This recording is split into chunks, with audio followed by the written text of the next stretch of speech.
I was in the land of cotton.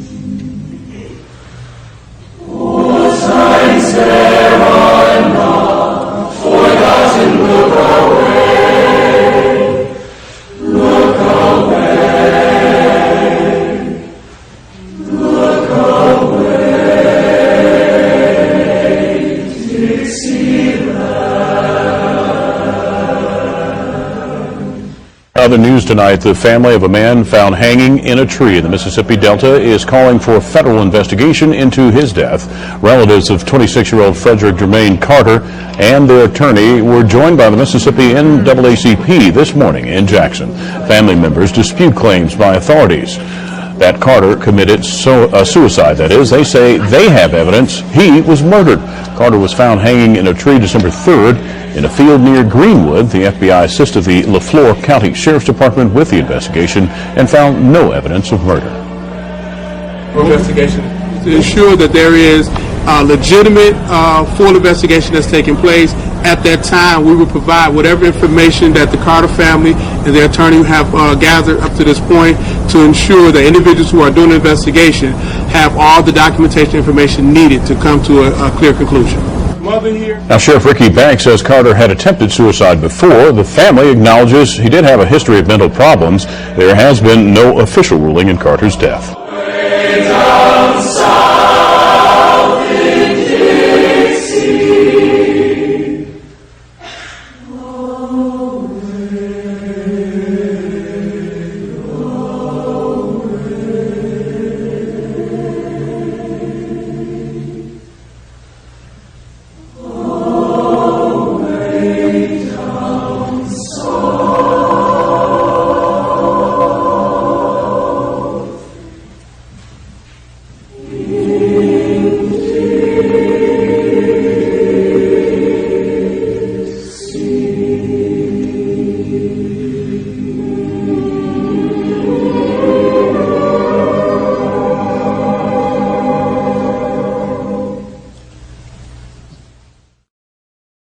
Context of White Supremacy. Gus T Renegade in for another program to share constructive information on the system of white supremacy, what it is, and how it works. Thank you, everyone, for tuning into the program. I hope you are not wasting your time. If you're tuning in, I hope you are getting constructive information to help you solve your problems, increase your understanding of white supremacy. We do not want non-white people wasting time. We have way too many problems for folks to be wasting time with this or anything else. Be as efficient and constructive as possible with your time and energy. We will be back tomorrow. Hopefully we'll meet our goal of broadcasting every day for the month of June. Pam, she's our scheduled guest for tomorrow. That would be Tuesday, June 28th. Program time, 8 p.m. Eastern, 7 p.m. Central, and 5 p.m. Pacific. Pam, co-author of Trojan Horse, as well as the new book, Black Love is a Revolutionary Act. She'll be here tomorrow. The topic specifically that we'll be discussing, per her request, she consistently, I think, on this program, the topic of sexual intercourse between white people and non-white people comes up. I'm not sure how often that discussion focuses on the offspring of those relationships, confusion, and how those offspring frequently aid the system of white supremacy. We'll be talking about that. They discuss some of that in their latest book, the first book as well, actually. But we'll be talking about that tomorrow, cooking up some sound clips. If you would like to get some more information on this topic, you can check out some of the programs that I would recommend that might give you some additional information on the subject matter. One of them, Professor Minka Makalanai. He was on the program in July of 2010, Black Male non-white male with a white parent, and he has some very interesting research on how the offspring of those children, they often end up being with a white parent, supporting the system. Very interesting information, and he has a white parent. Sharon Hall, she's with intermix.org.uk. She was on the program in March of this year. That was actually the first time Miss Zanelle called the program and shared her views. But yeah, that was very interesting. Miss Hall. She also has a white parent. She has 2 children with a white person. Very interesting. Another one I would check out would be Lisa Marie Rollins, non-white female, black female. She was on the program February 1st, 2010. She was adopted by white parents, and she talked about that experience. She does a lot of work around that as well. So those would be 3 that I can think of off the top of my head that share interesting information around this subject. Again, we'll be talking about it with Pam tomorrow, specifically the children who have a white parent and a non-white parent, those children, and how that supports the system of white supremacy. Also, before we hop in really quick, I hope folks heard the broadcast this past Saturday on non-white people who are attempting to be counter-racist parents. We had a surprise visit from Mr. Fuller. He was here for about 40 minutes on that program. So if you didn't hear the broadcast from this past weekend on parents attempting to counter racism, you should tune in. Nice surprise, always constructive, I think, to hear from Mr. Fuller. And he had great input on, I think, great suggestions and views on what to tell your children around religion. With that, this program, world system of white supremacy, I'm always eager to hear from non-white people in different parts of the world. I think it reveals a lot of information about how the system of white supremacy works. I know for myself, I started to become much less confused when I began to understand, this racism thing is not something that you can run away from. This seems to be a problem that is worldwide, and began to study racism, white supremacy as a global problem. That really loosened up a lot of my confusion. Our guest for this evening's program, he's listened to the program before, he's actually called in before, and he shared that he is from the area of the world known as Trinidad, or he resides in that area, and he seems to be very codified based on questions that he has asked. The way he speaks, I pay a lot of attention to the words that people use to articulate their views and to ask questions around racism, white supremacy. He seems to be a lot less confused. Really looking forward to hearing from him what he's observing in that area of the world. And anyone out listening, if you have questions you would like to ask someone who's less confused, this should be your program. Joining us live, I believe from the area of the world known as Trinidad. He's using the handle B Rasta. B Rasta, are you with us, sir? Hello, good evening. Oh, good evening, sir. We can hear you. Good evening. Good? Yes, sir. We can hear you. We can hear you. Good evening, Gus. Thank you very much for the invitation and the opportunity to speak. Well, I guess, as we discussed before, I'm from the Caribbean, specifically Trinidad and Tobago, and I guess that I am willing to take any questions because I prefer an open format, so it's not a problem. Any questions that any person might wish to put forward, I would be glad to speak to that question to the best of my ability. Thank you. Thank you. It is a pleasure to have you on the program. As I said, I'm really dedicated. I think it's great to hear non-white people from all over the world sharing their views and observation, research, and suggestions on how to solve this problem immediately. I guess before we get started, you are a black male, is that correct? Yes, sir. That is correct.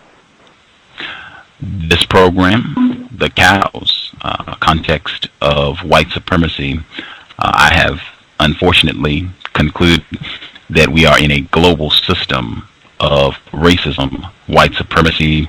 I use those two terms as synonyms, exact same definition for both terms. The definition I use is as follows: a global system of people who classify themselves as white and are dedicated to abusing and or subjugating everyone in the known universe whom they classify as not white. Do you believe that such a system exists, and do you believe that definition is accurate?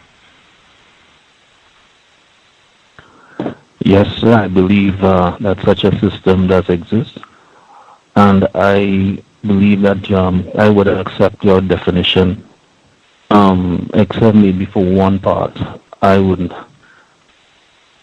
go further and say that suggests that the system of racism and white supremacy may be a universal system, based on that white people apparently have been to outer space. So that's probably the only change I would suggest. I would agree with that. There is evidence to suggest white people have been off the planet. Yeah, I would agree with that. Unfortunately. Unfortunately, yes. I guess the question I always think is great, particularly when we get to hear from people who are, in such different spots of the globe.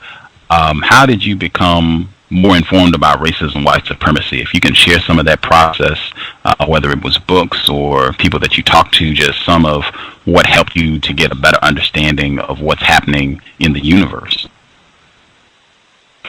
Well, I could start by saying that for me it was probably accidental. But I would say it a guided accident. In my formative years, I had issues with the world and the way the world was run. By that I mean I just could not rationalize why in almost every area of activity you look at, especially in what you would call the popular media, most of the faces, most of the voices, and almost all of the imagery was the imagery of white people. And in a world that was, to my estimation at that time, that was overwhelmingly constituted, made up of non-white people, I was beginning it could not have been coincidental. So, but I did not have neither the words or the understanding to put most things together. Much of the time I was what you would call in conflict with non-white people because I was what you would call an argumentative person. I did not lack the ability to exchange views and agree or rather disagree with other people without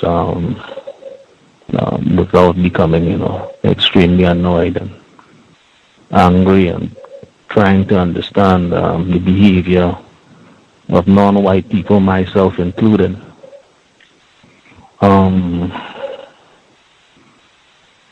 But for instance, in particular, when but this is what you would call a gas station, and I was about to put some gas in my vehicle, and a group of other non-white males, they drove up behind me, and suppose they were rather impatient, and they expressed this impatience by becoming abusive, started, using a great deal of profanity, and at that point in time, I was not, I'm not the type of person that will take lightly to that type of abuse, especially when it was not warranted. So, let's say that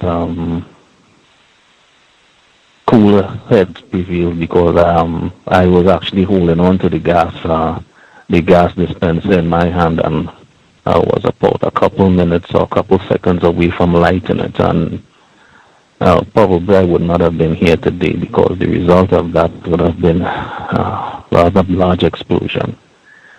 So I started to reevaluate my thinking processes because I felt inwardly that the world was not correct. And I guess, I don't know if a lot of people actually looked at The Matrix or as the Matrix movie would suggest, but for me, it hit. And at that time, I started listening to what happened on the counter-racism website, and I would listen to the counter-racism, the revolution of programs was hosted by Mr. Williams and some other speakers, and Neely Fuller Jr., his words in particular struck with me because the logic was crystal clear. And my background, my technical background, I'm what you would call a programmer. So, I mean, the code of counter-racist speech, in my mind, registered almost as logic sequences in a program that you would write for a computer. It was that precise.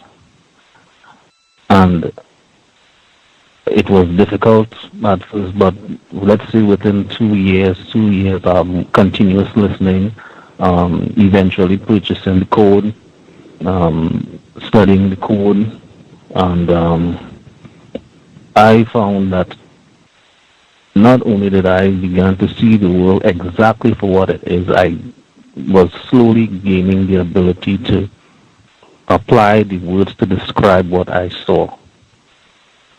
And I can also testify as to the effect that it has.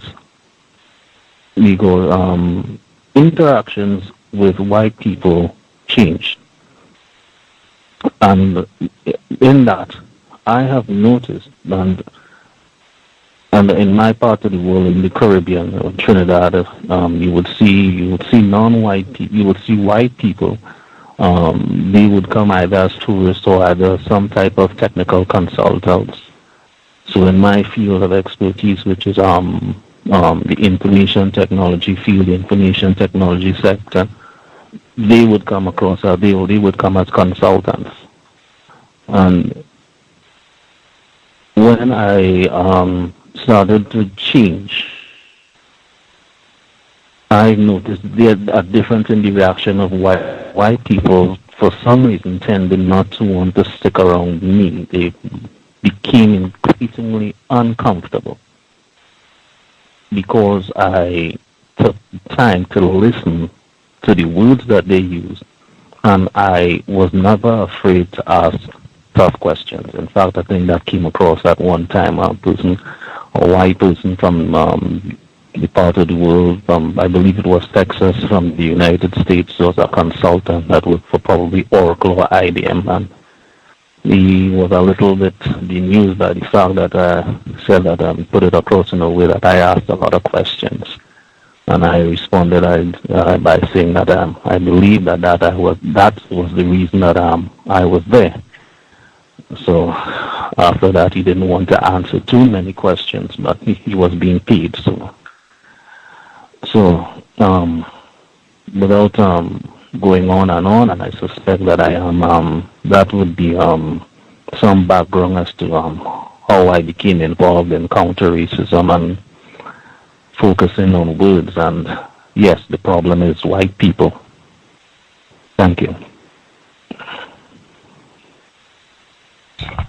Wow. You said when you first started learning about counter-racism, listening to the Counter-Racism radio network, that it was difficult. What was difficult about getting this information at first? I have observed that non-white people, have been taught to do everything that is emotional first and everything that is logical last, if at all. I have concluded that we were deliberately taught backwards, and the desired result was to ensure that non-white people lacked the ability to describe and to possess the reasoning skills to describe the world that we are in. So that is what, to me, that hit me, because counter-racist code, counter-racist language and speech, when I first came across them, those words that came to me actually caused me to have headaches. If something that you are new to, or something that you are now being exposed to, causes a headache, from my exposure, from my experience, that usually is an indication that you are starting, or you have been challenged to think outside of what you know. So you are actually firing different centers in your brain, getting yourself prepared, or actually forcing yourself to do what you were not, or what we have not been trained to do, and that was to think critically.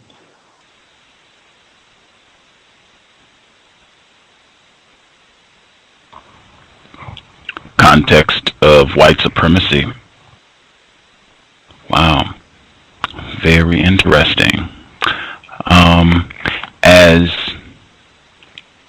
As it got easier for you to think critically and acknowledge the system of white supremacy, I'm assuming you're in an area that has a significant number of non-white people. Could you share some of the strategies that you have developed, if any, to reduce conflict between the victims? And if you could tell us the demographics of your particular area, like how many non-white people, how many white people? Yes. Trinidad and Tobago has a population of approximately 1.3 to 1.5 people estimated. Excuse me, can you all hear me? Because it is raining where I am now. Can I be heard? We can hear you, yes, sir. Okay. Yes. So the population, the breakdown of the population is the majority group is what you would call the East Indians, or the descendants of East Indians, who will consist roughly 43%, 43 to 46%. Non-white people who will be called black people, or in this part of the world, Trinidadians of African origin, which will constitute roughly 33 or 34% of the population.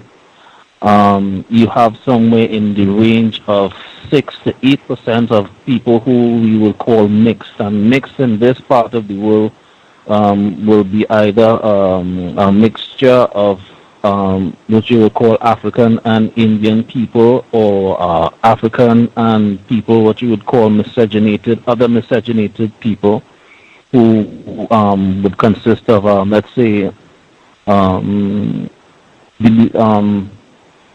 children of, or rather the descendants of slaves that have been miscegenated with Spanish white, what we call Spanish white people, referred to, well, at that time they would have been conquistadors. Miscegenated non-white people was white people from that part of the world at that time would be from France and from England, and so their miscegenated offsprings would also house that group that we would call in this part of the world mixed. So you're looking at roughly 8%, 6 to 8%, I know 1 to 2% of the population will what would be known or who have identified themselves as white. In terms of suggestions or techniques that I have used in order to minimize the potential, or if you are already in conflict with other non-white people in particular, I have found going quiet, silence, to be most effective. If you are in a situation, a confrontational situation, probably another non-white person is being verbally abusive, I have found that the withdrawal of speech to be quite an effective method in de-escalating or eliminating the potential for conflict. And I have used this from time to time.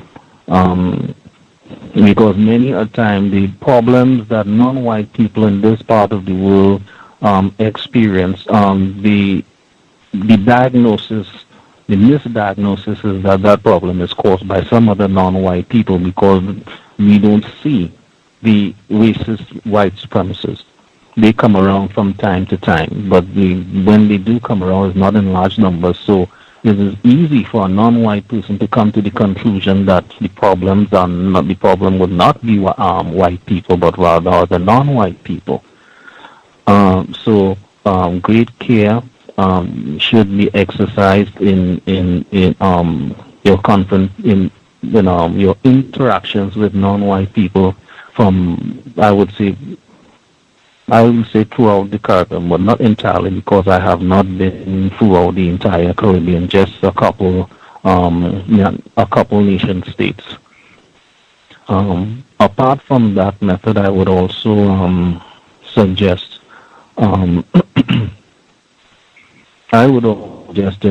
if a person is attempting to be confrontational by way of a speech or by way of action, I would suggest probably speaking in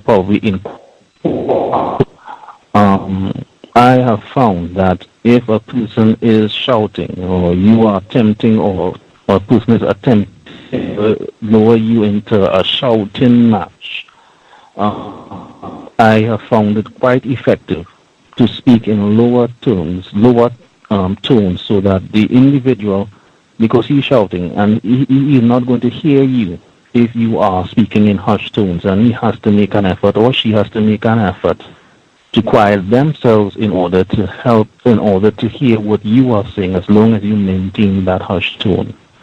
So right off the bat, I would say those are the two suggestions that I use, two of the techniques that I have used and refined the most. I could say that, at least for my part, they have been successful.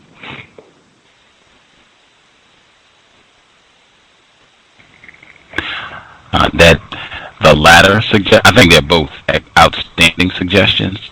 That latter suggestion in particular, I think, trying to keep your tone, yes, as even and calm as possible, I think that helps a lot, particularly if other people are yelling. It definitely does not make things better to now have two people yelling. So I think that's a great one. And I know admitted racists use that technique too, because even if there's not conflict, when you start speaking in a lower voice, it makes people really have to exert more energy to listen to you, which can be very effective if you're making people work harder to listen to you.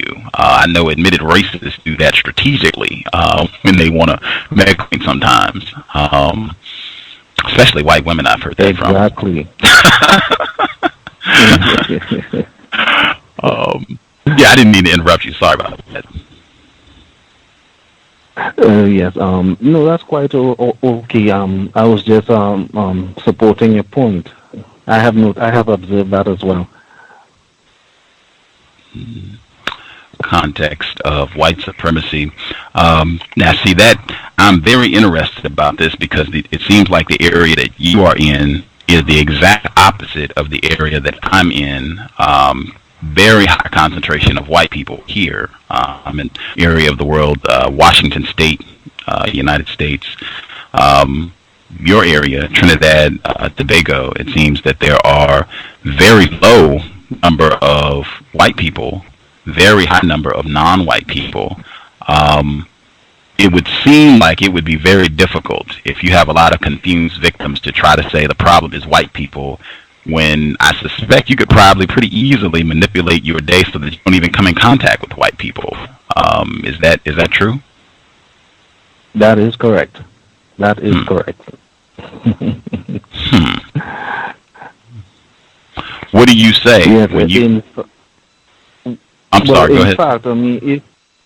In fact, if you, I think probably the fastest way to be considered insane in this part of the world at this point is that if you people experience because of white people, because I suspect because I think it has been even suggested to me that I was being racist by even coming up with such a suggestion. The potential for getting yourself into conflict is extremely high, and I would suggest that it is because the non-white people in this part are so far, or the problem being white people is so far out of the minds of non-white people. So you have non-white people now, and we get, and coincidentally, all our influences, I will say unfortunately or unfortunately, comes directly out of the media as is presented by North America, particularly the United States. So all of the racist media comes directly into our homes and it has a direct effect on non-white people who are unable to decode all that they are seeing. So it is even more difficult, I would suggest, in this part of the world to have or to engage in meaningful discussion with other non-white people and as it pertains to the system of racism, white supremacy, because most of the times people just don't see it. So normally, if I have to engage in conversation, I normally wait. I think that is a strategy I have learned to use. I have to be a little bit more patient. I usually wait until the system hits you. And if you are a non-white person on this planet, regardless of where you are, the system of racism, white supremacy is going to hit you. So I usually wait. Sometimes somebody who just came back from going to New York or some other part, and they have, probably encountered racism, white supremacy for the first time, and did not have a response, or probably they did something that was incorrect, and probably something happened to them, and when they bring it up, that is usually when I take that opportunity now to move forward with the conversation, because that person is indicating that they are ready, as opposed to me finding other ways and means to breach conversation, because usually in this part of the world it meets with more resistance.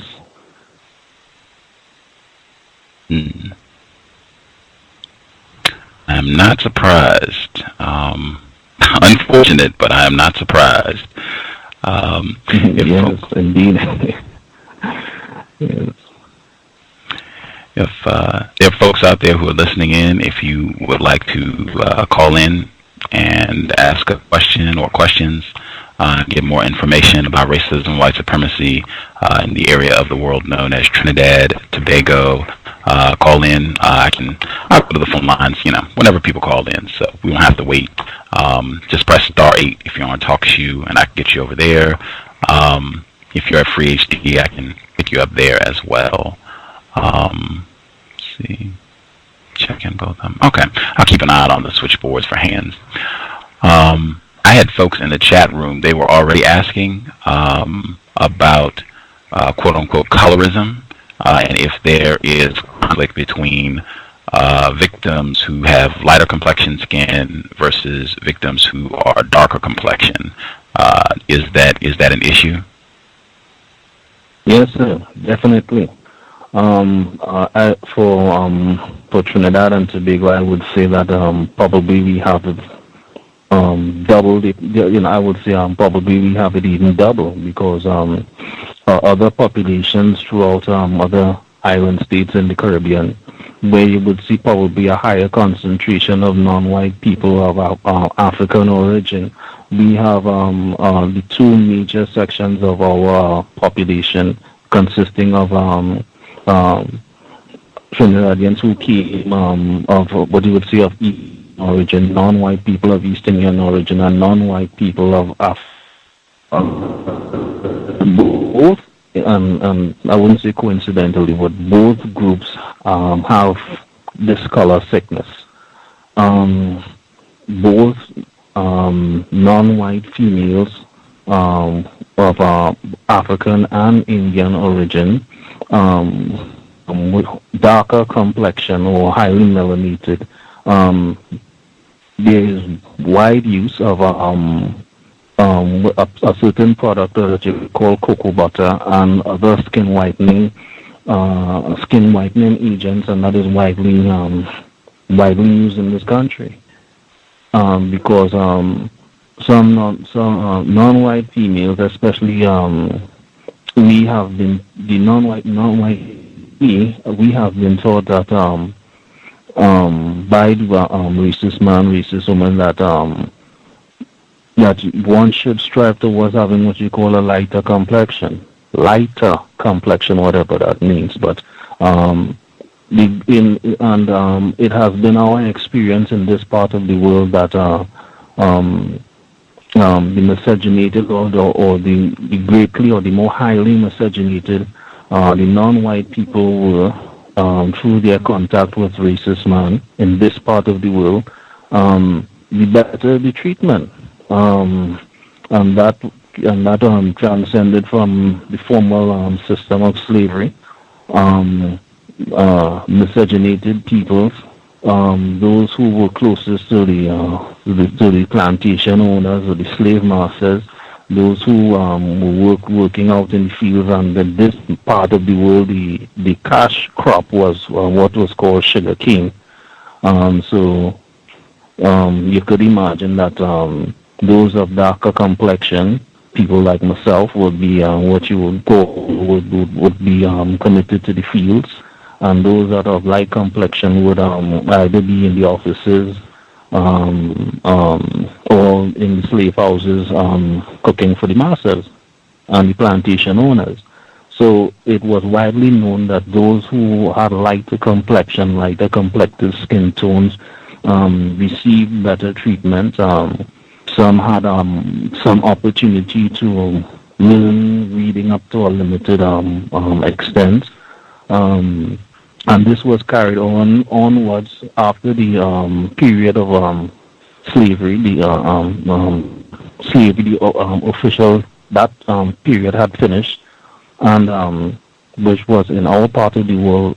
Most nation states will be around 1838, and it was carried on into what was called the colonial system, which would have carried on from that period and persisted up officially up until roughly 1962 or thereabout in the 60s for most island states. So it is a serious problem. It is a persisting problem because young people, young females in particular, who are growing up, who are coming along today, they gain most of their knowledge of the system of racism, white supremacy through the imagery of the suggestions of the media. Because you go on, and if you're looking at anything that what we call foreign news, all you see white anchor women, white males or white men who are anchormen, and they are the face of the people who give us our information and tell us what to do, what to wear, what to eat, what to drink, what you should be doing with your time and energy. And it has a profound effect on young non-white people, all of us in this part of the world who are, I would say, largely uncodified and are unprepared to actually come up with a response to what we see. Wow. Quite a task we have in front of us. Quite a task.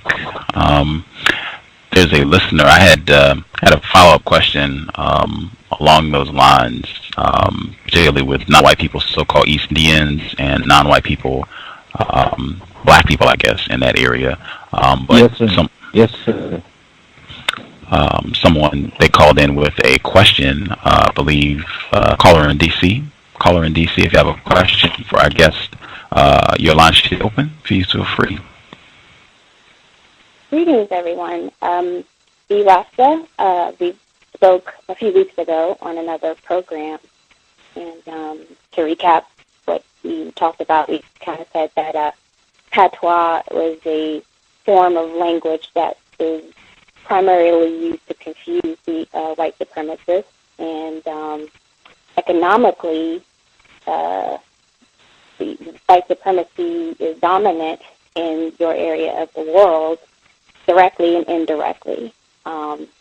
In terms of we pretty much talked about economics, education, labor, law, some politics, and a little bit of war.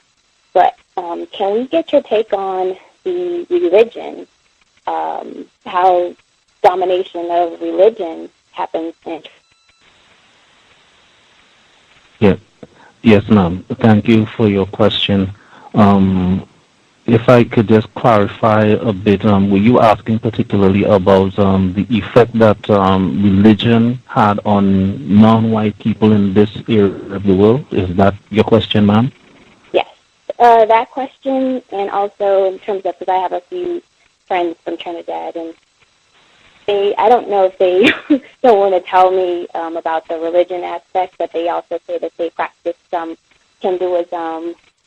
The people who have who are descended from India, so which is a good clarity on what religion, how religion plays in Trinidad. Yes, ma'am. Thank you for your question. I'll try to clarify it to the best of my knowledge and understanding. Well, in this part of the world, religion has been, or what has been termed religion, which I define as a belief system that exists in thought, speech, and action that is supported, that is largely supported by some type of action. And in this part of the world, what has been introduced to non-white people came or started along and from the time of I think it came from the very beginning, or the very what you'd call the rediscovery of this part of the world by white supremacists on their discovery voyages. I remembered from what I was taught or what I knew of history that the white supremacists, specifically in the personage of Christopher Columbus, came to this part of the world, or set sail to this part of the world with three intentions or three main goals in mind, which was they would say from God, gold, and glory. But in actuality, it turned out to be gold, glory, and God was furthest thing out of their mind. So in this part of the world, the white supremacists, the Spaniards, the Portuguese, they came and they colonized this part of the world, particularly the Spanish. And I think, in fact, Hispaniola was his first destination after, he set out in 1492. That part which is now called the Dominican Republic. And religion has, from that point on, has been used so effectively to control non-white people in terms of how they function in their thoughts, their speech, and their action, because the pictures of God, pictures of God, and who God was and what God meant, because it seemed as though when white supremacists first encountered non-white people that were already here, they soon discovered that the people, non-white people who specifically who were what you would call the Amerindians, were very spiritual, and it was an opportunity for the missionaries that were brought in, who came following the initial conquerors, to firmly use religion as part of a well-established tool to control the minds of non-white people. Because at that point, I would suggest that white supremacy was strongly rooted, and it was in vast and a very aggressive expansion. When I think of this, I think of one particular story. What is now called the Dominican Republic. At one time, there was an Amerindian chief who recognized the evil and recognized the potential for destruction that the conquerors, the conquistadores, the white supremacists posed at that time. And he saw the threats that they posed to the Amerindian nation. I think they were specifically Caribs, Carib Indians. And he was captured by the Spaniards, and he was subjected to pain of torture to accept Christianity. And the priest told him, Hatui, do you not wish to go to heaven? All you have to do to get us to stop this treatment of you is to accept God, and you will go to heaven.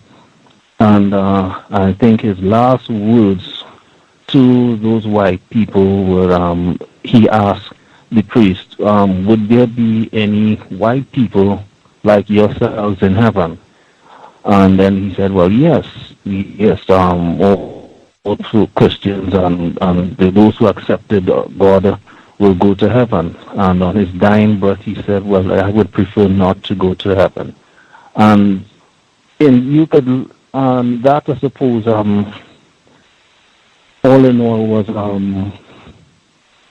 that all in all sort of capsulizes the experiences of non-white people in this part, or in this area, as far as religion was concerned. Because right shortly after, you would have had an extended period in which Africans, descendants of Africans, were enslaved all throughout the Caribbean, from as far north as Cuba, coming all the way down to the end of the island chain as Trinidad, and even at the end of what you would have called formal enslavement, around the period of 1888, particularly in Trinidad, the East Indians, the descendants of East Indians who were brought to this country and who came as what you would call under an indentureship, which was a contractual arrangement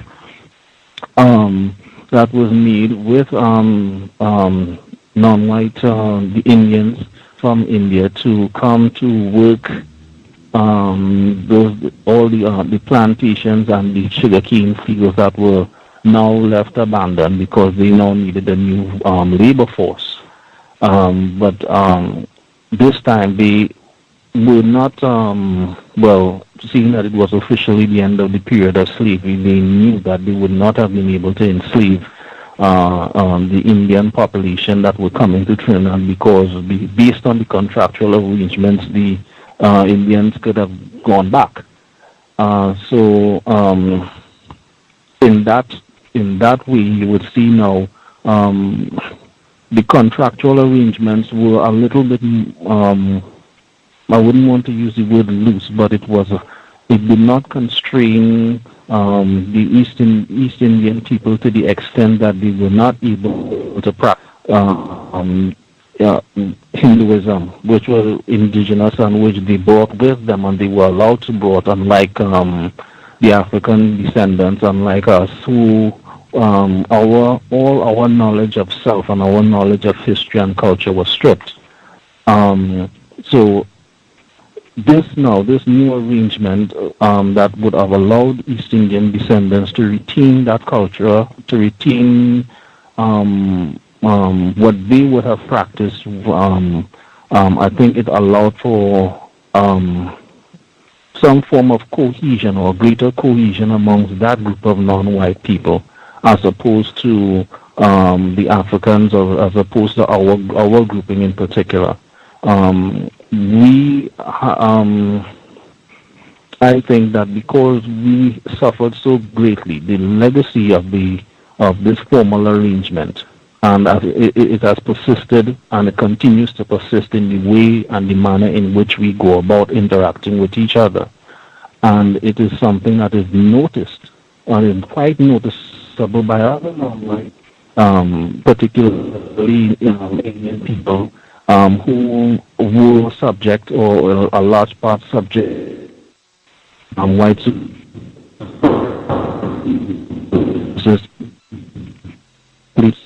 But that difference of being able to retain some cultural practice has afforded them the ability to have some type of cohesion. No one could argue that it could have been used as a tool, or it could have been used as a weapon, and I think that there is evidence that it was, because even though you were allowed to practice religion, you were never allowed to use religion or to exercise religion in a way that would reveal what the problem was or what your problems were. Meaning that white people had us in a system of slavery and had us in a continued system of somewhat watered down, but system what you call colonialism, which was essentially the same. They now were able to structure words to do what whips and chains did. What I would say is that the white people, and I don't know if it was an experiment. I probably suspect that it was, but we would not through the formal system, but through my ancestors, my grandmother, and what that the divisions that we would see among non-white people in this country in particular was well orchestrated by the white supremacists, by him going to one group and putting the Africans against the Indian, and then going to the Indian group and putting the Indian against the African.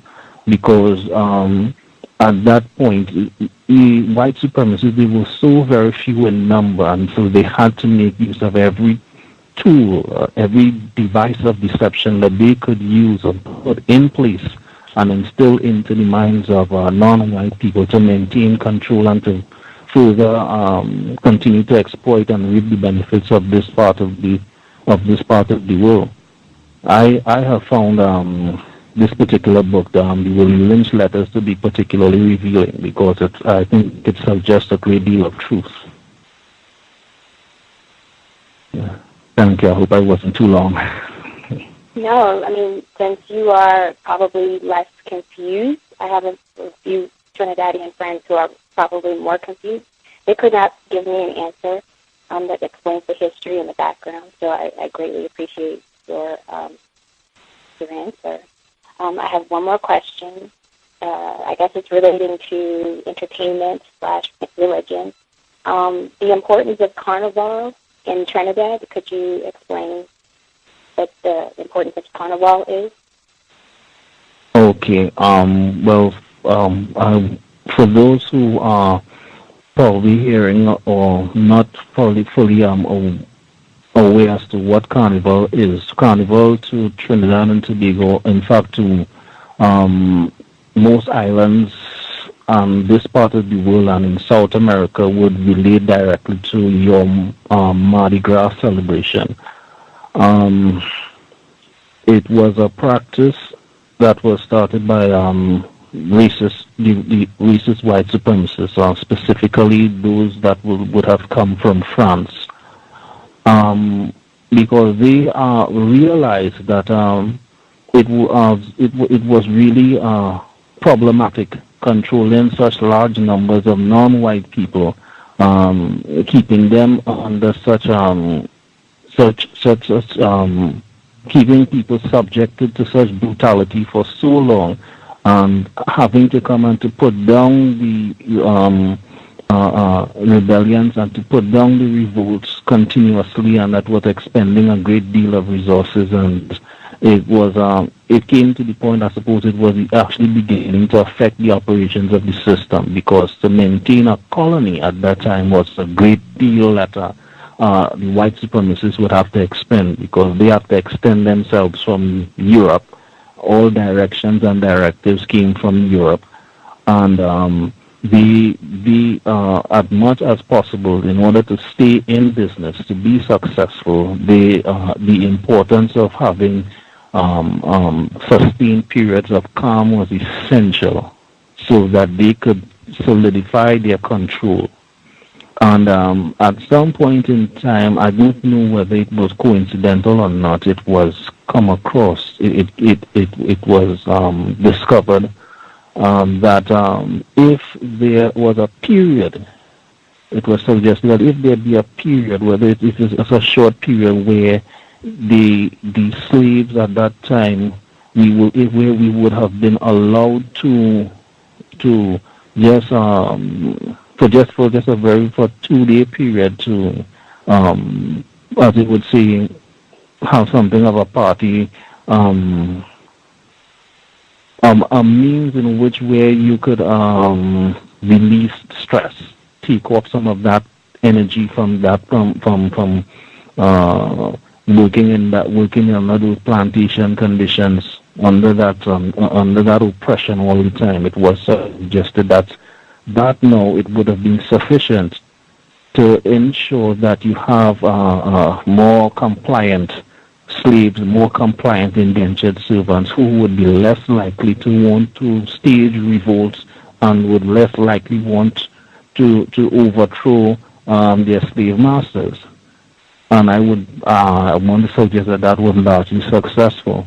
So the time when you see, or what you say, carnival time in Trinidad, you have what you call, it creates an atmosphere whereby there is far less productivity, and people are focused on, well, for want of a better word, people focused on sex. Yeah, I think that is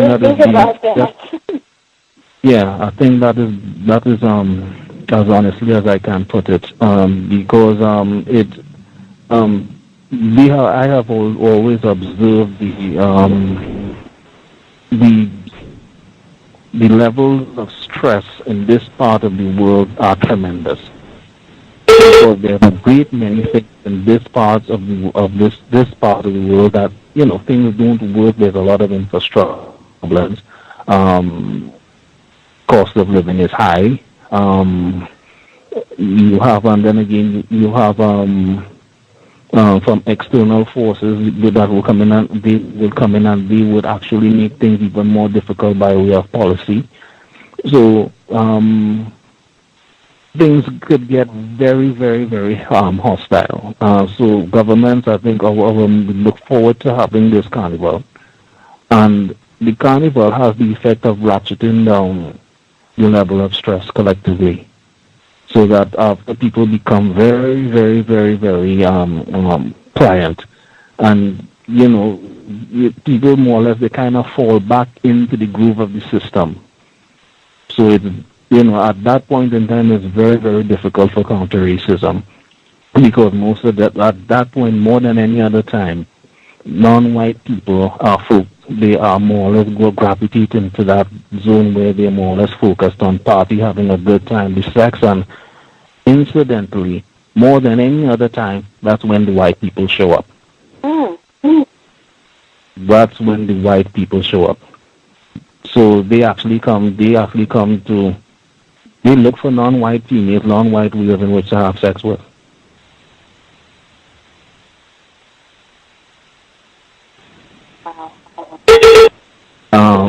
Yeah, so I think it was, I remember, a couple years back, some, what you would call some expats from people who would come and work in our offshore industry, oil and gas sectors, and some white people, white males, who felt quite comfortable to walk up to me and ask me where one would go to find prostitutes, or where one would go to pick up girls for sex. Wow. Yeah. And it is is a very interesting phenomenon that has been taking place in our sister island, which is called Tobago, for quite a number of years. White females from what we know as Germany, they come down specifically to look for non-white males, and particularly for highly melanated, extremely dark young males. So they would look for any young non-white male, especially if you're unemployed, and a lot of the time if you're unemployed, and because you grew up in a fishing village, so you had very little, your means after you come out of school, your means of income is based around what you know and what has been handed down to you. So a lot of times, a lot of these young males, they know, especially, they know fishing, or they form part of the fishing industry. But when things are slow, and you would see a lot of white females, and they would walk down and they would suggest, so that suggested to, because it started first by them asking for directions where to go to look for places for entertainment, or for nightlife, or whatever you call it, and they would move it from there, and they would offer the black males a certain sum of money to be an escort for the night, and then probably pay extra for sex, and so in other words, instead of just doing standing around or going out fishing and not making a lot of money, you could make a lot of money, a lot of British pounds or Deutschmarks, or most times they pay in US, and you go and you escort this person, this white woman, you have sex, and that's it. They go back, and I suppose they go back to their lives. Thank you very much. Yeah, sure. Thank you.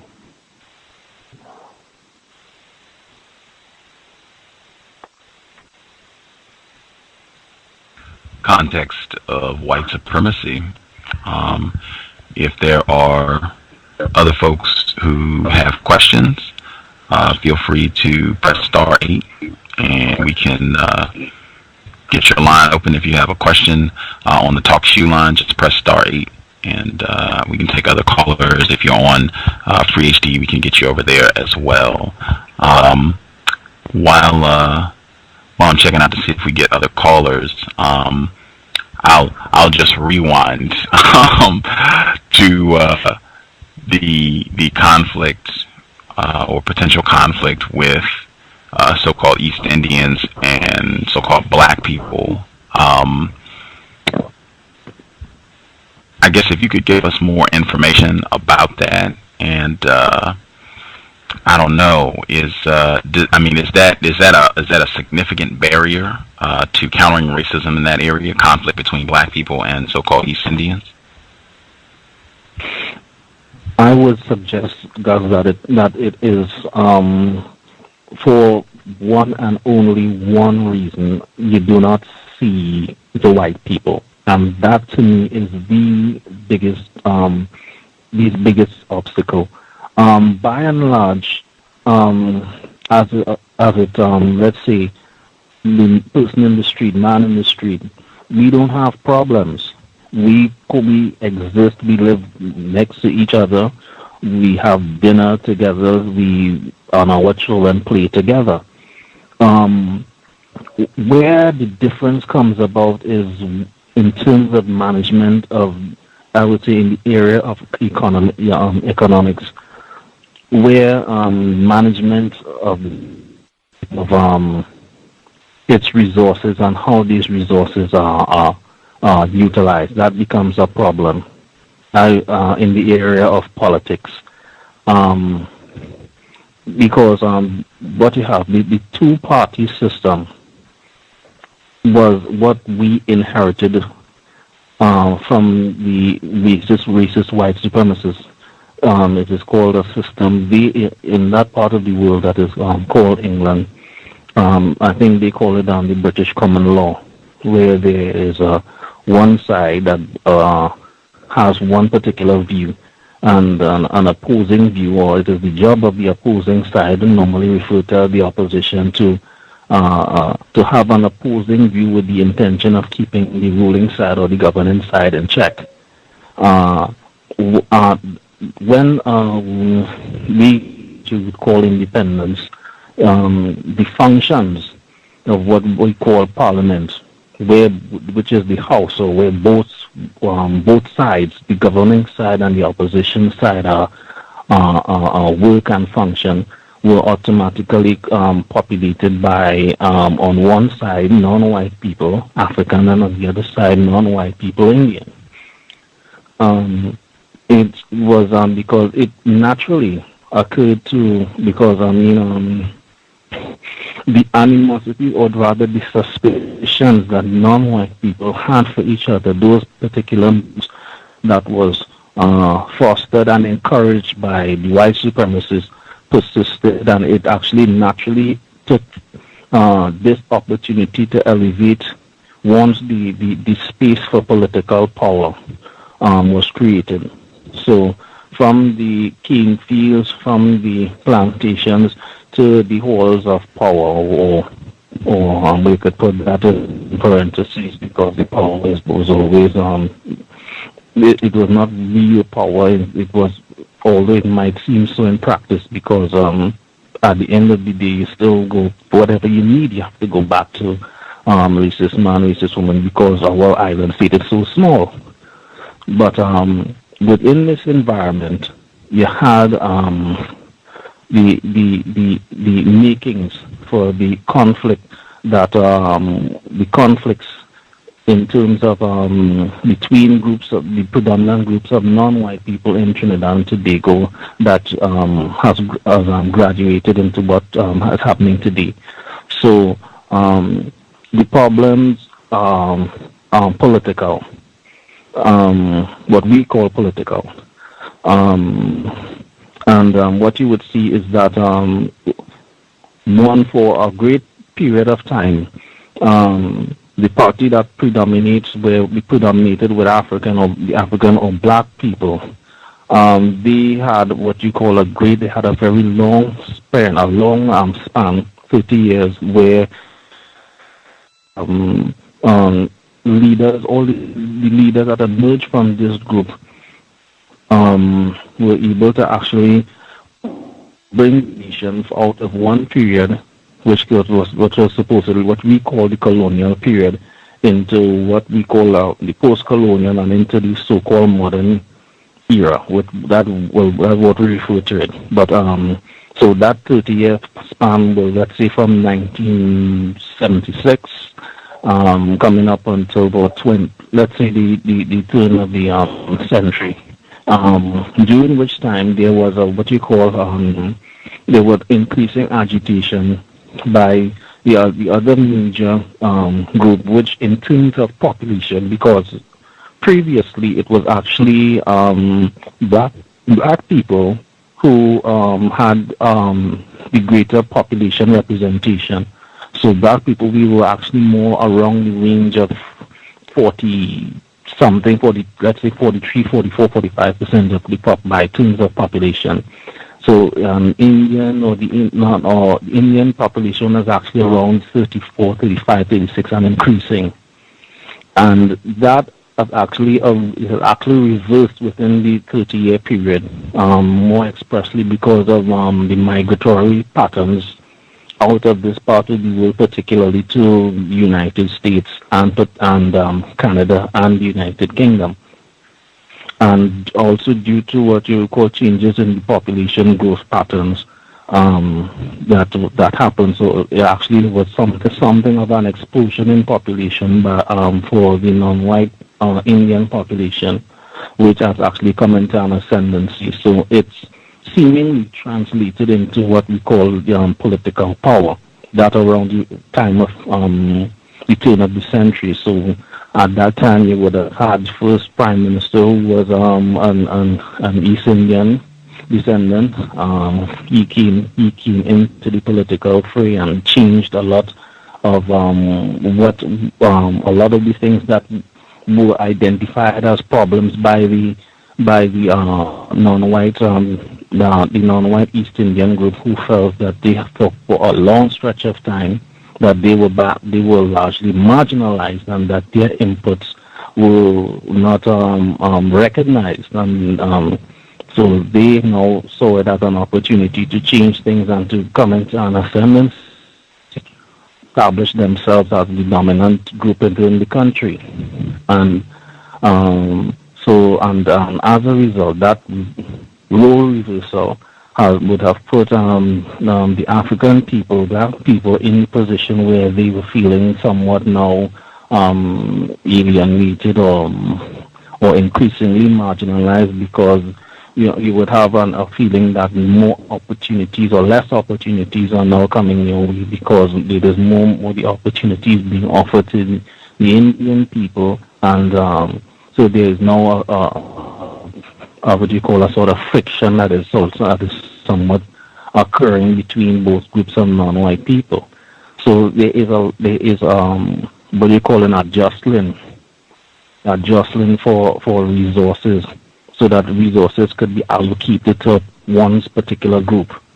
So the problem as it is that it's difficult to find non-white people that would see to actually have a just distribution of resources that would lead to that will lead to an equitable distribution throughout the country, that will allow all the non-white people to elevate at the same time. So I would say that in a nutshell will describe the nature of the conflict that will be happening amongst the main groups of non-white people in Trinidad and Tobago at this time.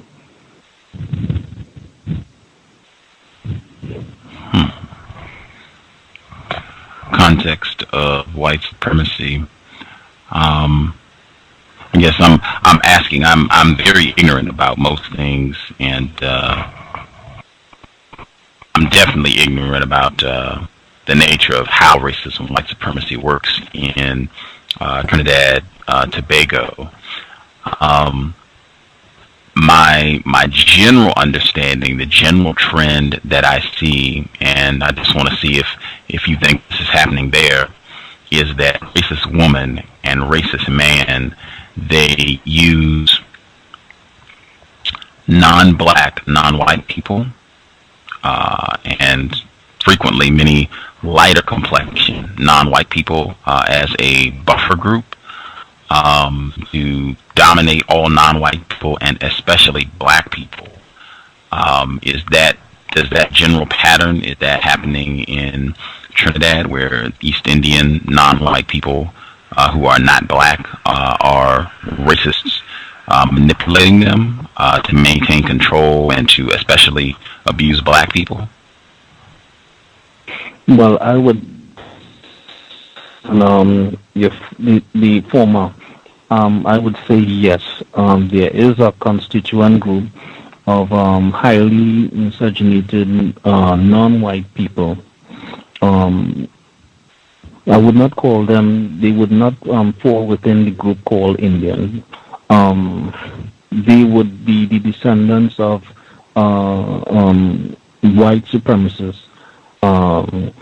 And they would have, by virtue of their inheriting the accumulation of from that period of former slavery maintained and supported, maintained through that colonial period, and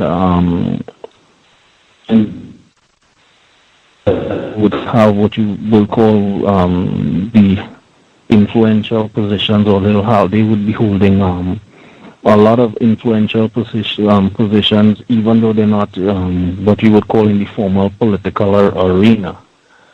So they would say they would consist a lot of the courts, high court judges, magistrate judges, people who own a great deal, accumulated a lot of business wealth.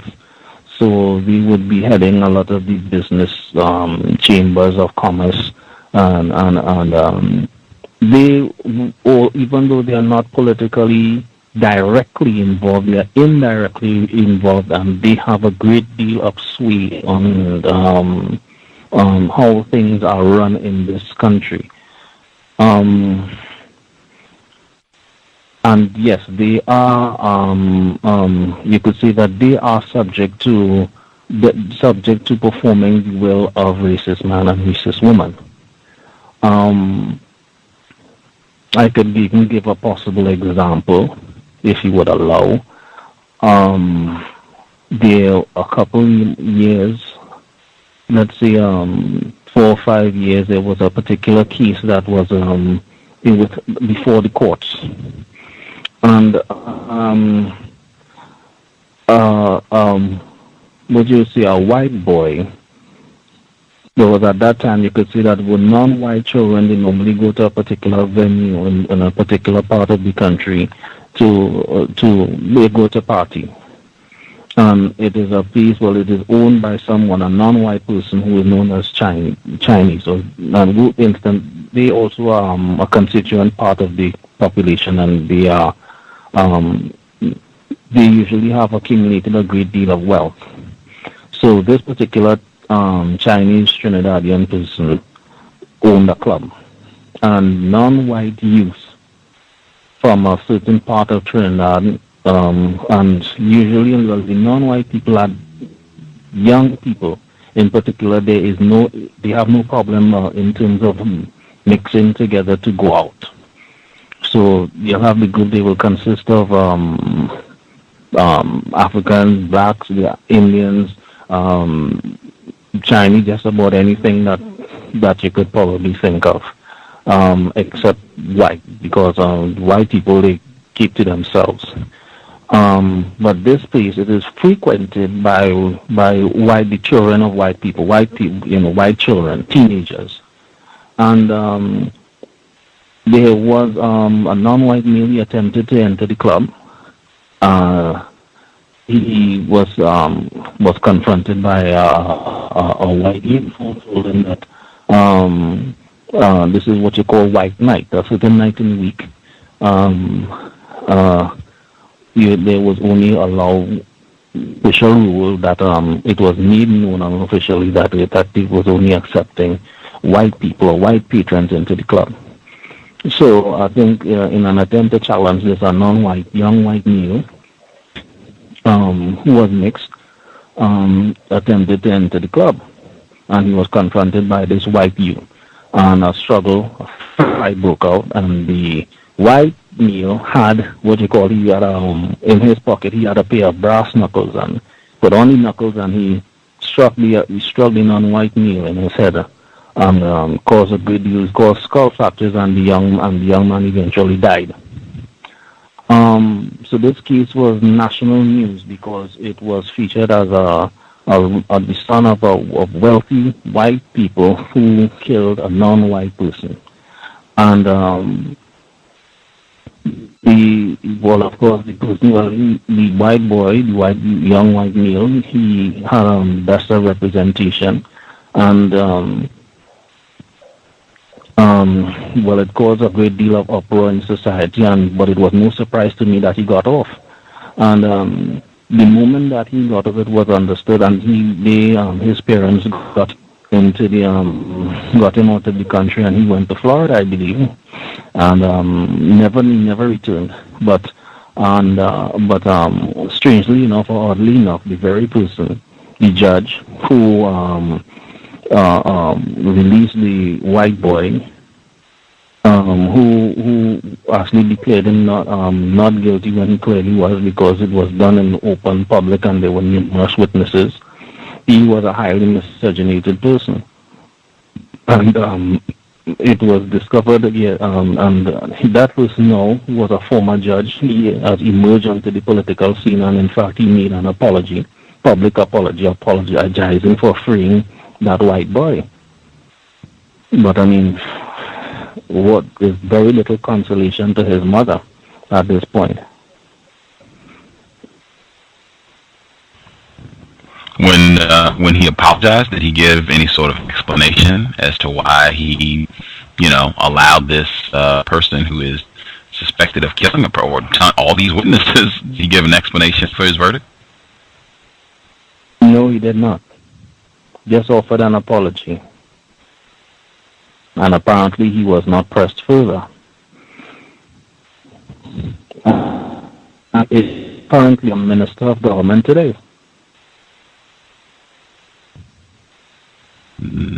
Very interesting.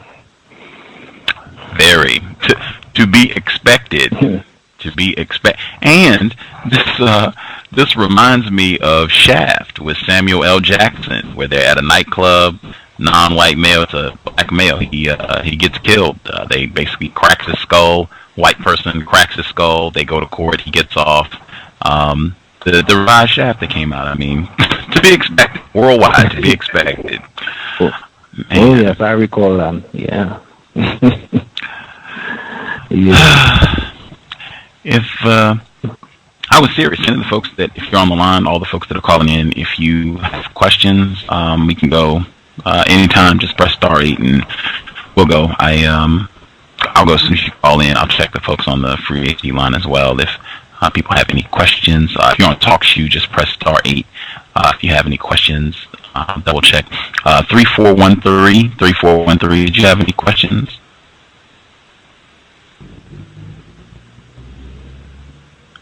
No, not today. Thank you. No worries. Person that called in from New York with a hand. Do you have a question? Can I be heard? Yes, sir. Yes, sir. Good evening. Thank you for the guests for joining us this evening. I can relate quite a bit to a number of the things that you're saying, particularly because I just came back from Jamaica, Westmoreland last week. Had my destination wedding out there, and the level of racism at that resort was unbelievable. And to just see the disparity between the workers, those who are so-called Indian, and those who are the darker shaded black people, and the way that the hierarchy is within the staff was overwhelming.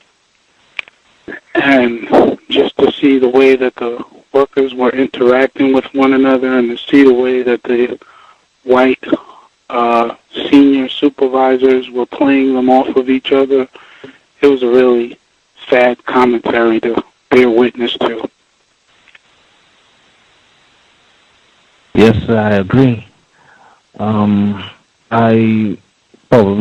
I submit at this time that, and this is probably my own suggestion, that the only reason why non-white people, major non-white groups in this country have not, we haven't gotten to the place where we have gotten into direct conflict, with each other, is primarily because I would say because the white people aren't around directly. I suggest that if the white people were directly involved, because at that time when they left that independence movement, and they're in range of the 1960s, they left the system intact by and large, because the infrastructure in terms of buildings, the institutions in terms of how these buildings, how things were to be run were properly well laid. And so you could say that racism, white supremacy was safely on autopilot in this part of the world. But because I would also suggest, because that time, particularly around, let's say, the 1970s, late 1979, we had the influence of the Black Power movement. Because I'm probably sure that you'll be familiar with Kwame Ture. Kwame Ture, well, he is a Trinidadian, an African male, and he was originally Stokely Carmichael, if memory serves. And so we had that influence and that understanding, and for that period of time, all non-white groups sort of merged, because there was an understanding that white people that were leaving, they did not intend to fully take everything, all their influence, and leave. They were intent on actually staying from where they were, going back to Europe and actually monitoring. So it caused a great deal of problems, and the non-white people, both from all groups, who were not being employed in any of these institutions like banks, throughout government services, were not being trained, and had limited options in terms of actually having a say into how the country was run, were violently insistent at that time, and there was something of a space that was created, so that all that came in. So from the independence movement into the Black Power era, and then coming forward, and it is my view that this little bit of bit of interaction at that point, and then again coupled with the fact that the white people having to leave at the time that they did, it sort of reduced that. It had the effect of reducing the potential for direct conflict among the non-white groups, because at that point, even though we have our issues among each other, we have an understanding that at least we should avoid direct action against each other. But I don't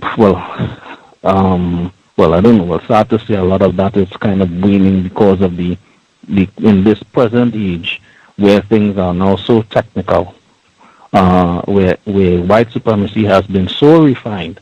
A lot of the poison that was extracted to some extent during that period within the 1960s, 1970s is researching in a very, very sophisticated, very, very refined way through the media, through all the suggestions that come with the media, and through the refinement of words and language. So now non-white people who are beginning to believe that racism, white supremacy is no longer a problem, seeing now that each other must be the problem, if they have come to or formed an opinion that racism is not the problem because we don't see the white people.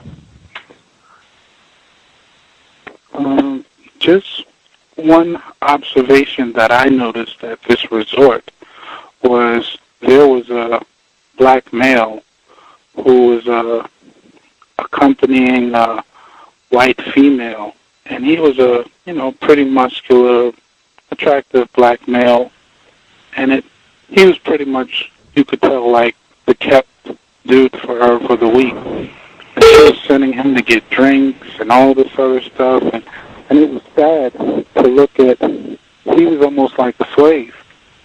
And there was one evening where they had 4 couples on the stage, a black couple and 3 white couples, and they sent all the women off the stage and were doing like this married game.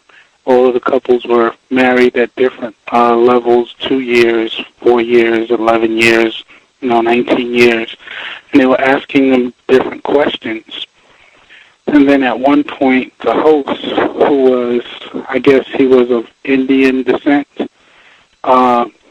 he said to the couple, he said to the women, he said, "Now, ladies, I want you to imagine for a moment that you were strolling along the beach or you happen to come into the gym and you see one of the men behind you other than your husband.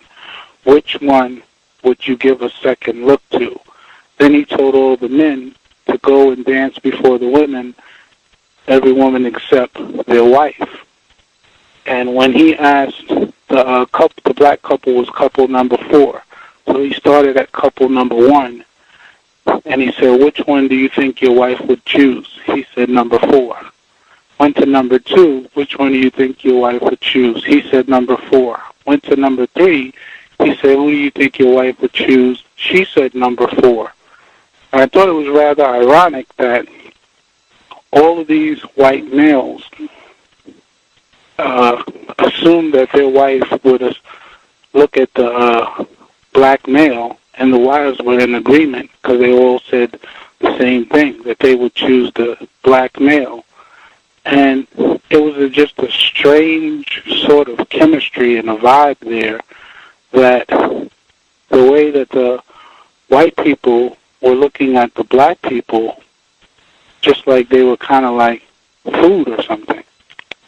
And there was a white couple that approached my wife and I while we were on a cruise, and this was an older couple, and the white woman kept touching her hair and all this other stuff, and I was like, this is a little weird. And then we picked up on it, and they were like swingers, talking about, you want to hang out with us. And it was really sick. But I notice that a lot whenever I go on vacation in the Caribbean. Tragic arrangements. Yes, sir. I followed for a time. I don't know if anyone recalled that there was some videos that came out on YouTube that were depicting white females. They interviewed white females who came to, I think they went to Jamaica for holidays, and who claimed that they were molested sexually, coerced by black men who came on to them and who wanted to have sex with them, and all of this nonsense. I just couldn't help but shake my head, because that is so much of a lie. When white people come to this part of the Caribbean, from Jamaica, any part of the Caribbean, particularly around the time of Carnival, they are coming for sex. Nothing more, nothing less. And the white males and white females are particularly aggressive. You could be at a club, you could be with your own girlfriend, and you could find yourself, a white female stroking your leg or stroking, and this happens very, very, very regularly, particularly around that specific time. And what was amusing, what I found amusing about that YouTube video, they had these white females and they were crying and all sort of things and making it, if you are unaware or you're not aware as to what actually when they come to the Caribbean, you would believe because that white female was particularly convincing. And the truth of the matter is they come here prepared and they come in groups. A lot of them, they come in groups, maybe 4 or 5, and they come without men, without males, either on some type of holiday or whatever they call them, on these group tours with their group packages from different parts of Europe and sometimes from, less from the United States. But it is quite clear that when they come to this part of the world, that is what they come for. Sex tourism. Black men, Rasta, particularly long hairstyle, that seems to be the going thing. So, if I could dispel any rumor, any rumor, any suggestion that white people are harassed or anyway, because in our part, because it is against the law to harass white people. The economies of a lot of the island states are geared towards ensuring white people in particular are not harassed by anybody who would wish to do so for whatsoever reason. Either that person is homeless, the person is begging. It is highly discouraged. So I definitely knew when I heard that it didn't carry any weight with me.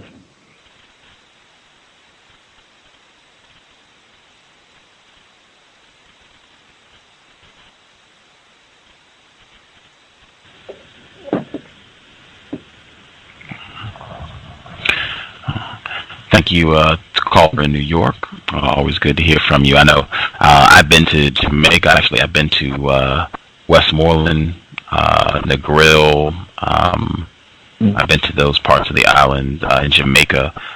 Hedonism. If I ever go back to Jamaica, I would go to hedonism, and I would be taking notes. I would be, it's hard to even imagine a white person going there and saying that a black person tried to do something to them. Like, you want to talk about sexual predators? It is, hedonism. I think you can find videos of that online.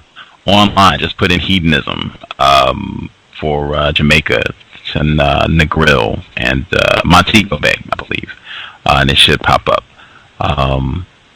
They're known. That's just crazy. They're known for that. They're known for that worldwide. Yes, sir. Yeah, I've been to hedonism. Okay. And it was pretty disgusting. White guy came up to me and said, "Hey, my name is Bob. This is my wife, Jill. Would you like to go back to our room and have a drink?" I saw white guys feeding their breasts to black guys. It was crazy. Racist. Oh, yeah. Absolute carnage. And they're proud. Oh, I'm sorry. Go ahead, sir. I could give a couple of stories, particularly around what is called carnival in this part of. You would have non-white. You would have white females. They would be coming into parties without underwear. And the intention is they would pick up somebody and they would probably look to have sex maybe in a car or, the worst I've seen is sex sex at a concert itself against a wall.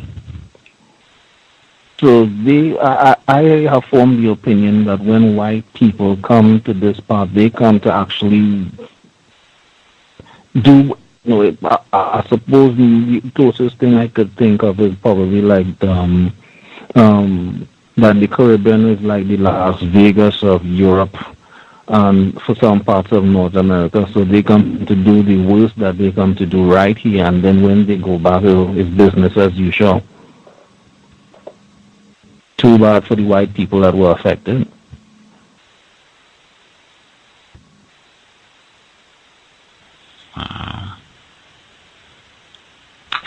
And the effect on the population at large. Because of these interactions, now you have sometimes you have people that come up with outbreaks, STDs on the increase and whatnot because of these types of interactions.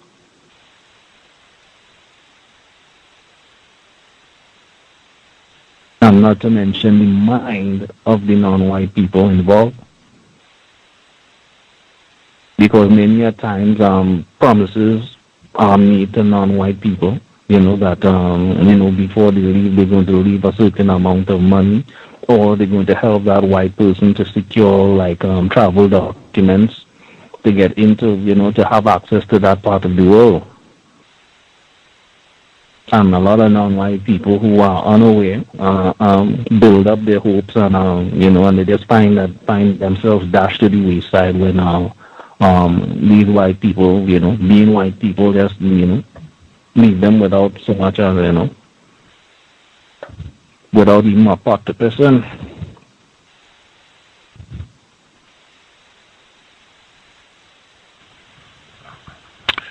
To be expected.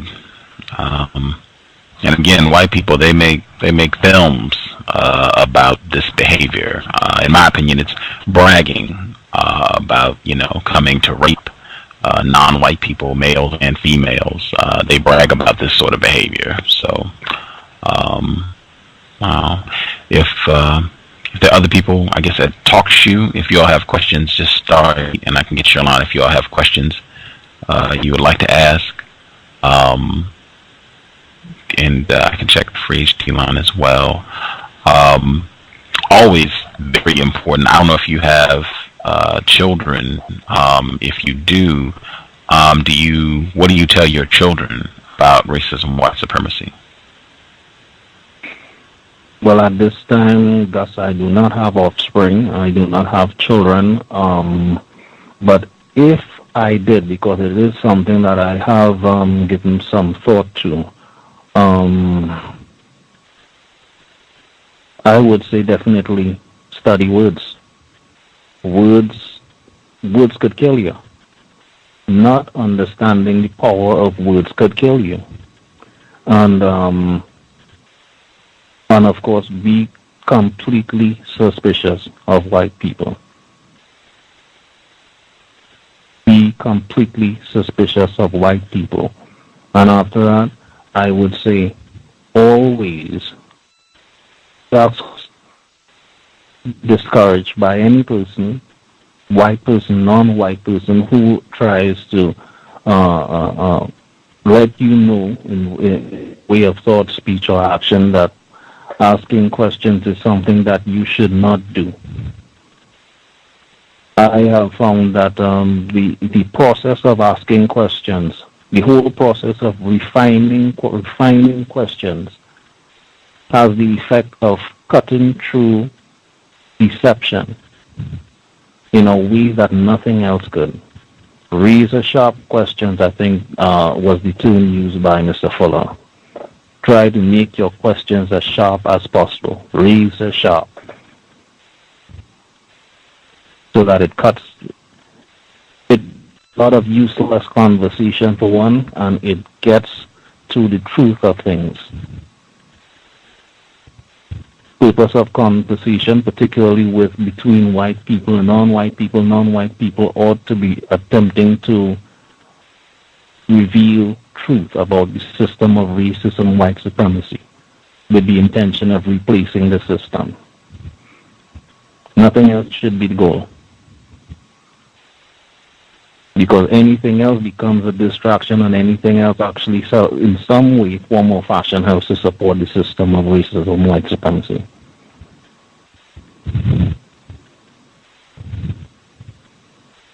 And white people, and I will also say white people, they are not your friends.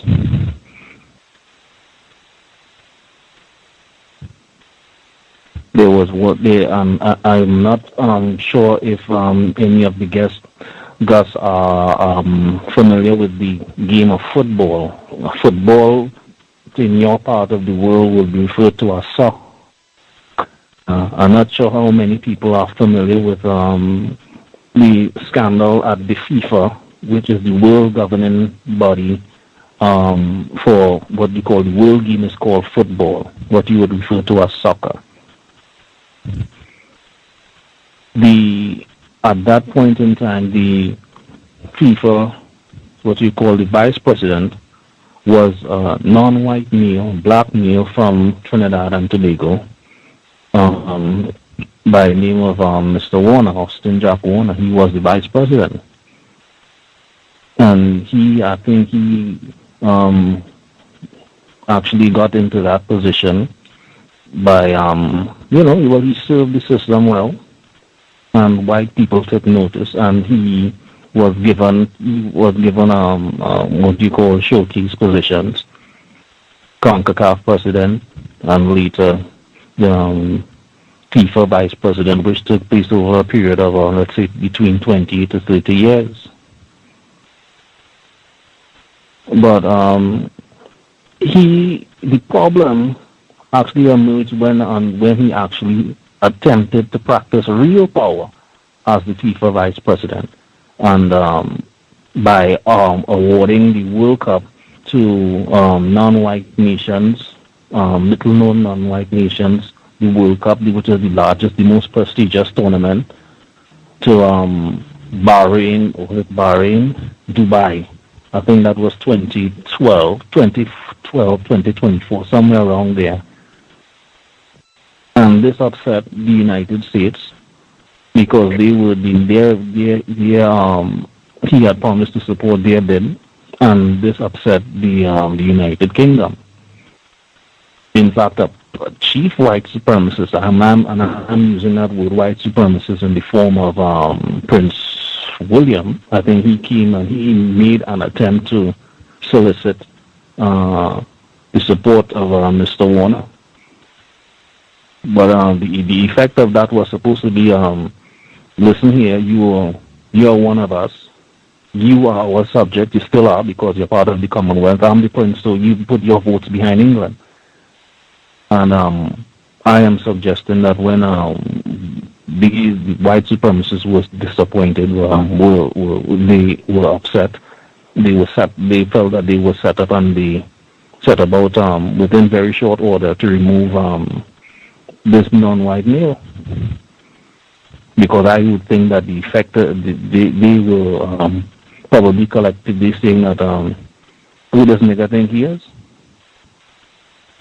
Daring not to give us the World Cup, given the little-known people who have no football, who don't know anything, and who are subject to us. And because he was eventually removed on what you call some bribery charges, alleged bribery charges, and in his attempt to support another non-white male who coincidentally was head of the Asian Confederation.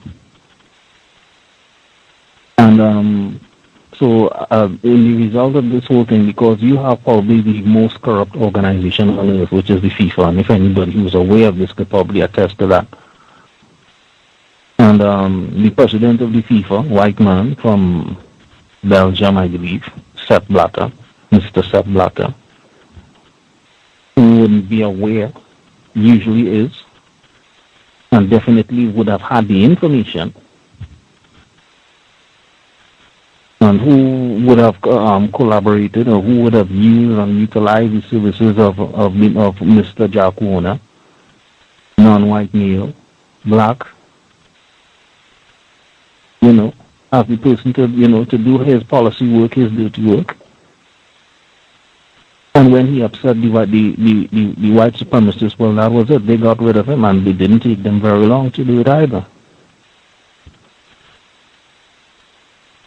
The so-called CONCACAF executive secretary, white man by the name of Mr. Chuck Blazer, he apparently blew the whistle. He was the supposed whistleblower, because in his position, I think he probably has access to documents that may have suggested such. And the most hurtful part, it was reported that Mr. Warner felt hurt because he thought that Mr. Blazer was his friend.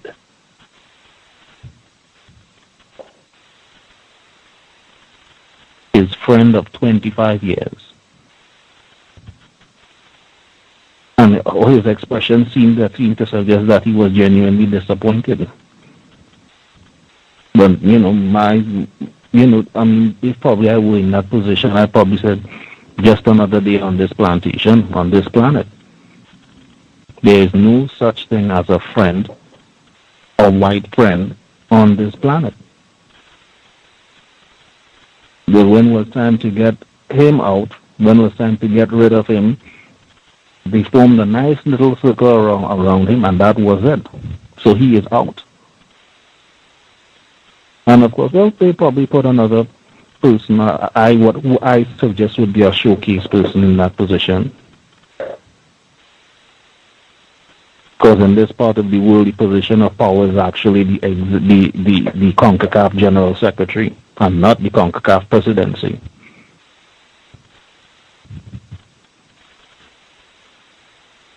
And a lot of this came from my understanding of Mr. Fuller and his explanation of what you call the showcase position.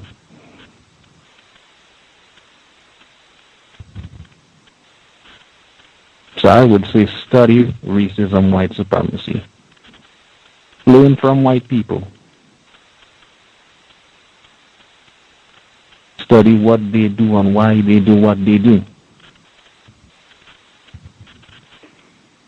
Because whilst we are having our exchange of views, I'm quite certain that some of the, as Gus would say, the good folks at Chimp Out are in here doing their research. They're doing their homework. Because they need to refine they need to refine the system so they come up with a response to what we're doing right now.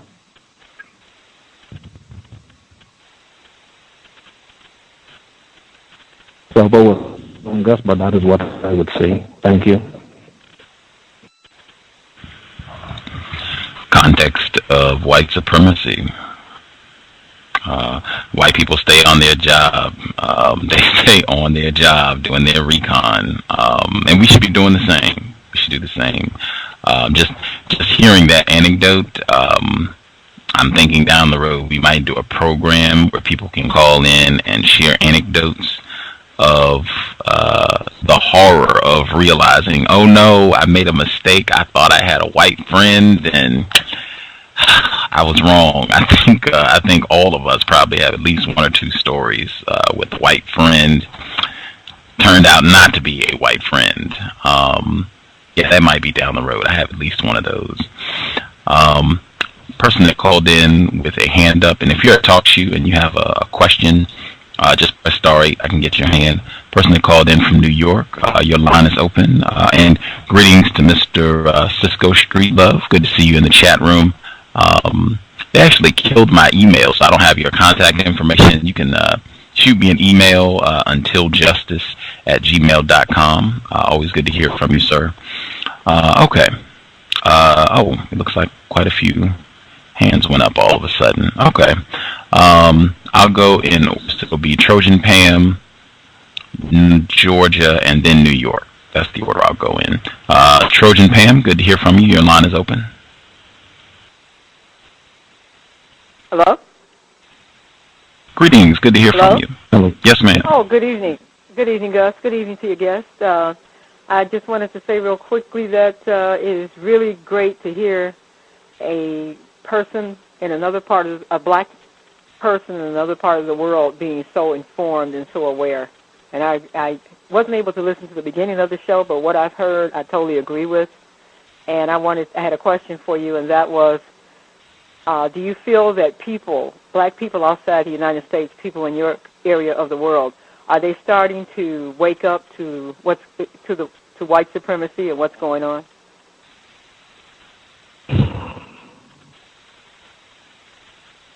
I am firstly greetings, Pam. Thank you very much. To answer your question, I would have to say that I am unsure. The non-white people that are interested or, let's say, have some awareness of the system of racism, white supremacy, of that group, not many not many people, not many of them willing to put themselves out there. Because in this part of the world, it is particularly difficult to convince or to have discussion with non-white people about the system of racism, white supremacy, what it is and how it works. For the main reason because that you don't see the white supremacists, you don't see the white people. So that group, which is already small, you find an even smaller amount of those non-white people that are willing to actually get out and engage the process. But largely, I would say that non-white people in this part of the world, I would not say totally unaware, but are increasingly becoming unaware. I think, or it is my view, let's say 20, 25 years ago, the atmosphere created an environment where non-white people were more aware. So the parents of the young people would be more aware and would relate to a system of racism, white supremacy. They would more agree with you and me that white people are the problem. But their offspring, their children, will not be able to do the same.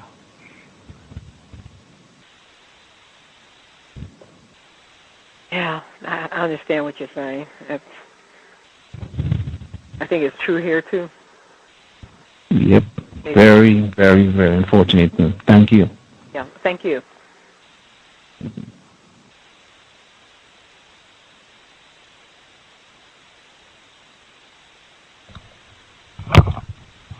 The person who called in from Georgia with a hand up, person who called in from Georgia with a hand up, your line should be Excuse open. me, can you hear me? Crap. Hello? Hello? Yes, sir. Can you hear me? Yes, sir, we can hear you. Yes, sir. Yes, Thank sir. God, man. I can finally freaking talk. Okay. I was surprised about what the man said about Jamaica and how white women are pretty aggressive when it comes to getting black men.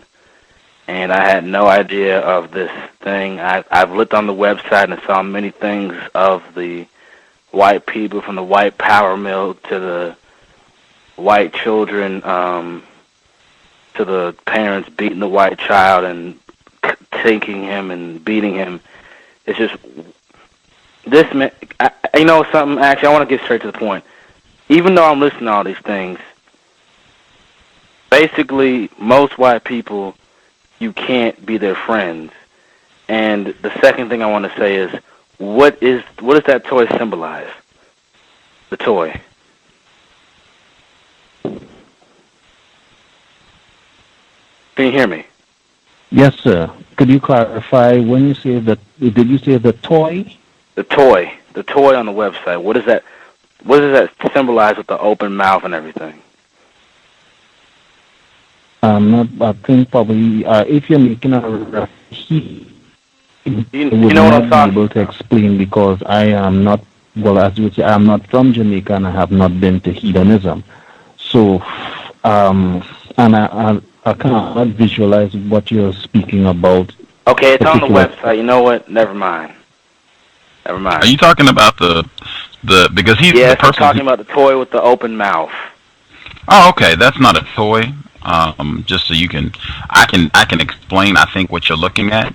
Does it have ASAP at the bottom of it with the Confederate flag in the background? Oh, okay, gotcha. I'm the host of the program. I can explain what that is. The gentleman who was speaking, B. Rasta, is the guest. That image is not a toy. That image is the hanging victim, Mr. Frederick Jermaine Carter. His body was found hanging in that position. That's actually the photograph. His body was found in December of 2010, black male, Frederick Jermaine Carter. And we have had several programs talking about his death. It was not ruled a lynching. White people suspected supremacist Sheriff Ricky Banks in Mississippi said that this is not a lynching. This is just a hanging. This gentleman committed suicide. That was what was stated. They have continued to investigate. They've done more reporting. His family did not agree. They do not think it was a suicide. They think this was an act of racism, white supremacy. Very little media coverage, and I have been consistently referencing this report. I think I played the beginning of the program today. I had a news clip of his death. I've been consistently referencing this. What does this have to do with my question? You asked for clarification about that image. Is that accurate? The toy. It's not a toy, sir. I don't know what the Superman toy with the guy's whole. Oh, okay. That's not on the TalkShoe webpage. I think there was some confusion about what you're talking about. I didn't make that toy. Someone probably put an image to it on the page or put a link to it, but I didn't put it there. So I wouldn't be the best person to ask about what it means, why it's there. I didn't put it there, and I don't think our guest did either. Yeah, but, I forget about the toy, but my main thing is I didn't know white women were that aggressive to that degree that they would just go to a certain place just to have sex with black males. And so what you're telling me, you really can't trust any white person you come across in today's society.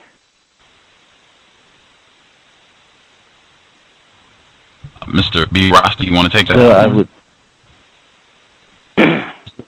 So my suggestion is that you be suspicious of all white people. Yes, okay.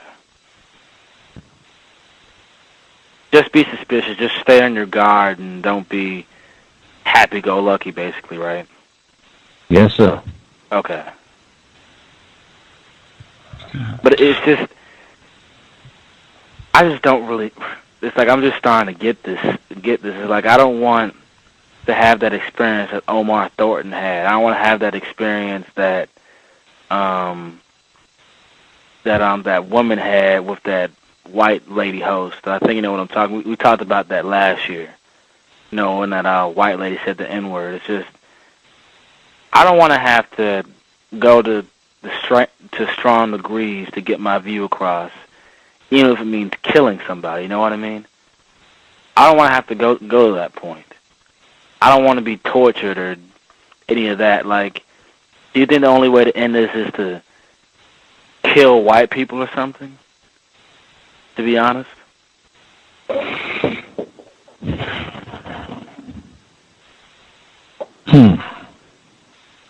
Well, so to be honest, I'm still thinking about that.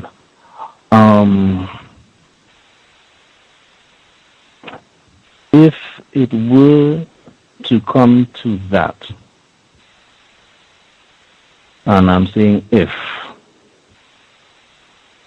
then my question or my biggest concern is what would be the mechanics of physically removing white people from the planet? Because I'm Christian, so I'm not calling out for this. But I'm just saying, the majority of the entire world is people of color. Is that true or not true? Yes, sir, that is true. What if they all came together and went against the white people?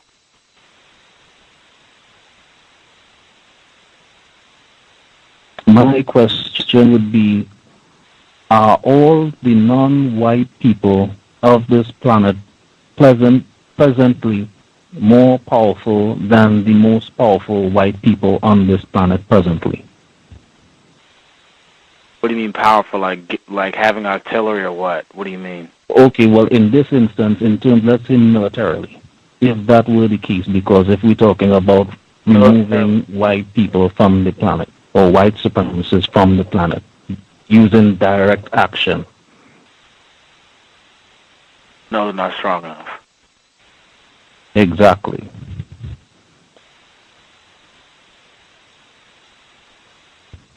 So what's the solution? So it is my view that non-white people, we have to bring ourselves to the point or to the position where we could make the practice of racism by white people most uncomfortable until they have to do either one out of two things. They're going to have to on their own, they're going to have to give up racism, white supremacy, which may not happen. And the evidence seems to suggest that they won't, which leaves one other choice. They are going to have to kill every last one of us. So to do that, they can't live without any minorities. Without minorities, white people will crash and die. Well, I am suggesting in order to get rid of all non-white people on this planet, you're going to have to do a job on this planet to get it done. Either which way, whatsoever is left of this planet, I am suggesting that it may not be the best place to inhabit. I'm just saying white people are not going to kill millions of people of color, billions even, because without people of color, they can't survive by themselves. Well, I am suggesting that there seems to be evidence that they have already started that process. And I am suggesting that they are actually in the process now of poisoning water, poisoning food, poisoning air. I mean, if there's anything towards all of these chemtrails that are in the skies, and they're even beginning to appear in my part of the world, and if there's anything or any truth to the types of toxic chemicals that are being put into water, that are being put into plants, and all these sorts of genetic, synthetic things that are being introduced into the biosphere of this planet, if that is anything to go by, then it seems to suggest logically that people are being slowly removed from this planet.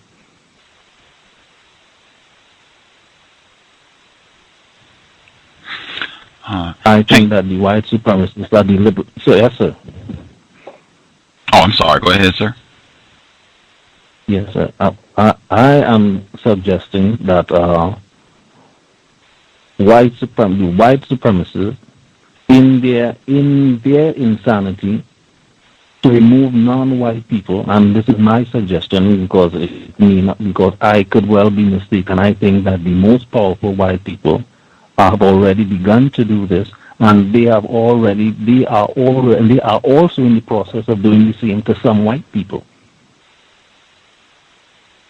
Because if white people are also part of this biosphere and also have to drink water and also have to partake in air and also have to eat food, then white people, those who are unable to afford or unable to evade what is happening on this planet now, would also be victims. And I probably believe that some of them may even have knowledge of that. It will be interesting to see that if amongst any of these white people, if they themselves would take it upon themselves to oppose the most powerful white people. But I don't think that is going to happen. So I am suggesting that it is going to be up to non-white people on this planet, and black people in particular. We have to demonstrate by way of thought, speech, and action that this system will not go forward because we will no longer participate.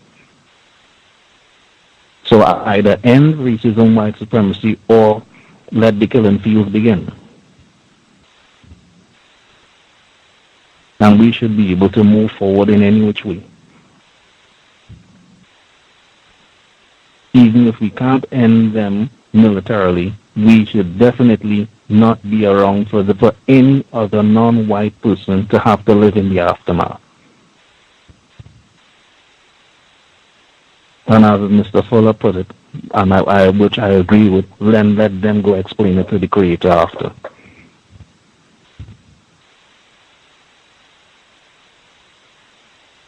That's my view on that.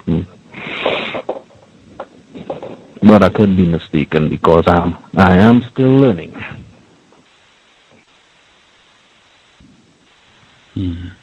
I wanted to get to some of the other folks that dialed in. There are a lot of hands up. I did want to say to the person that called in, the evidence shows that white people have killed millions of non-white people already, and are in the process of killing millions more, I suspect. But that's not even debatable.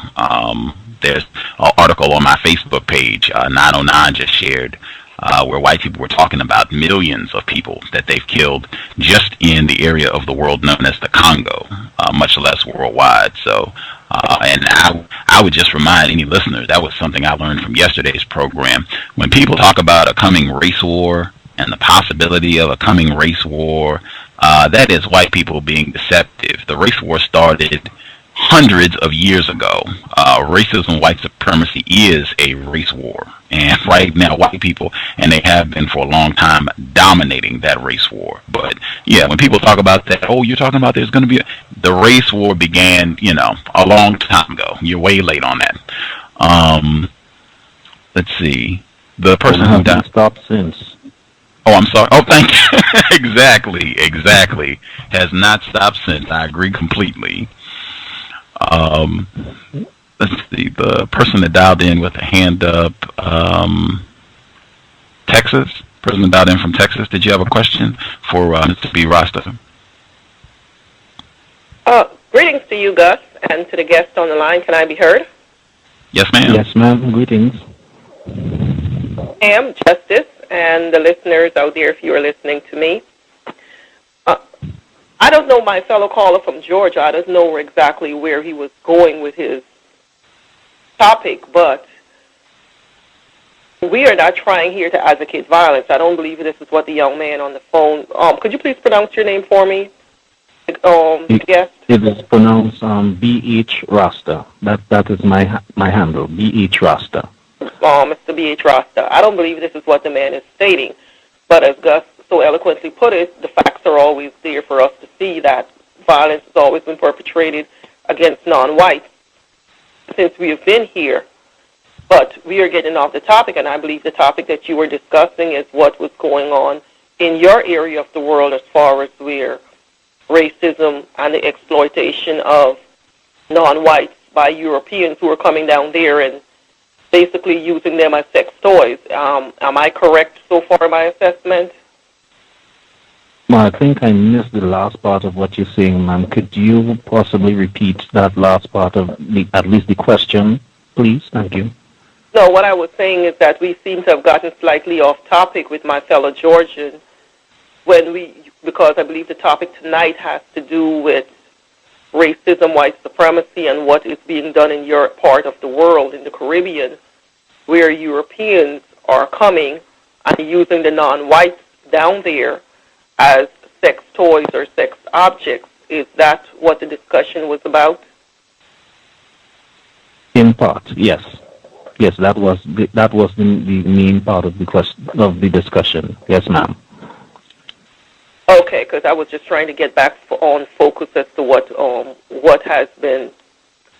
What I was going to ask you, in consideration, or would you say the majority of people who are in charge of the education and other institutions in your country, are they non-white people of the highly melanated variety, or are they people who will be classified as East Indian, Chinese, and other non-whites, as well as European whites that are in charge and running these major institutions in your country, and government as well as other major institutions? At this time, I would say that all institutions, governmental, educational, financial, other social institutions are being managed by non-white people with, I would say, with a greater lean to non-white people classified as Indian. And then you would see, to a lesser extent, but increasingly lesser extent non-white people classified as African in this country. The dynamic between who gets or who has opportunity to sit and to actually participate within these institutions is also hinged to the political movements, the political shifts. So for a point in time, because I'll have to say that because many of these positions, whether they be judiciary, whether they be within economic institutions, banks, public service, public sector, many of these are what you call politically appointed posts, meaning that as far as political parties are brought into office as a result of elections, you would find that many of these political appointees that were there before are automatically removed because they who are deemed to be supporters of the previous or the prior regime. So you would find that there is a shifting, and the shifting usually goes in sync with who has the political ascendancy at the present time. So at this present time, you would say that much of the direction, the directorates in the institutions of this country now would be headed more so by non-white people classified as Indian, but that isn't the of non-white people that would be classified as African, who would be heading or who would sit on certain boards and would have certain political influence. But that is the general progression. That is the general trend. Okay, and I'll ask this other question, and then I'll get off the phone. So what is the makeup of the percentage of non-white blacks, non-white East Indians, non-white Chinese, and the so-called white population there? And also, what is your take on V.S. Nepal? Because he's a native Trinidadian who, as some or the other, since he was knighted by the Europeans, has written some very disparaging things about the Caribbean, to include Trinidad and all of the other island nations down there since their independence. Can you say what's your take on him, as well as the percentage makeup of these non-whites, as well as Sorry. Did you hear me, or did it broke up? Well, it did break up a little bit. I was wondering if the non-white person that you're referring to was Mr. Nepal. Yeah, Mr. V.S. Nepal. Yes, that's correct. Okay. To your first question, the demographic breakdown, the demographic composition of Trinidad is about in the range of 42, let's say between 42, 43, 44%. No, it may be higher. Probably it could be higher, maybe as far as 47% or people of Indian origin, non-white Indian people.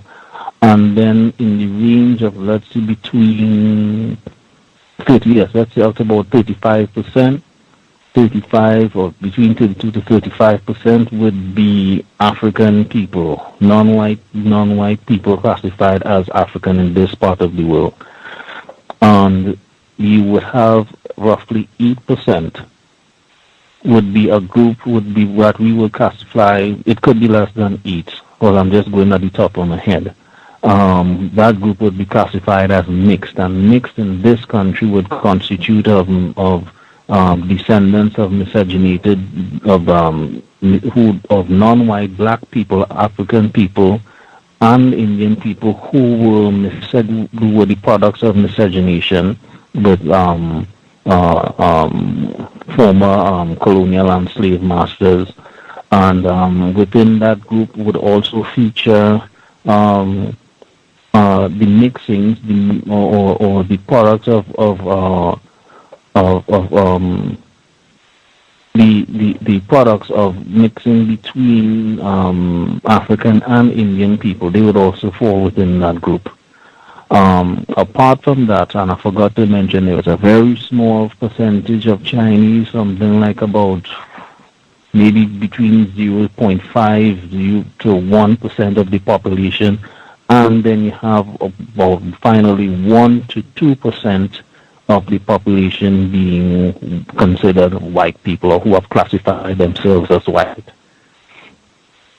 And to the second part, which was your question pertaining to Sir V.S. Paul, who has been knighted by the Queen of England, racist woman.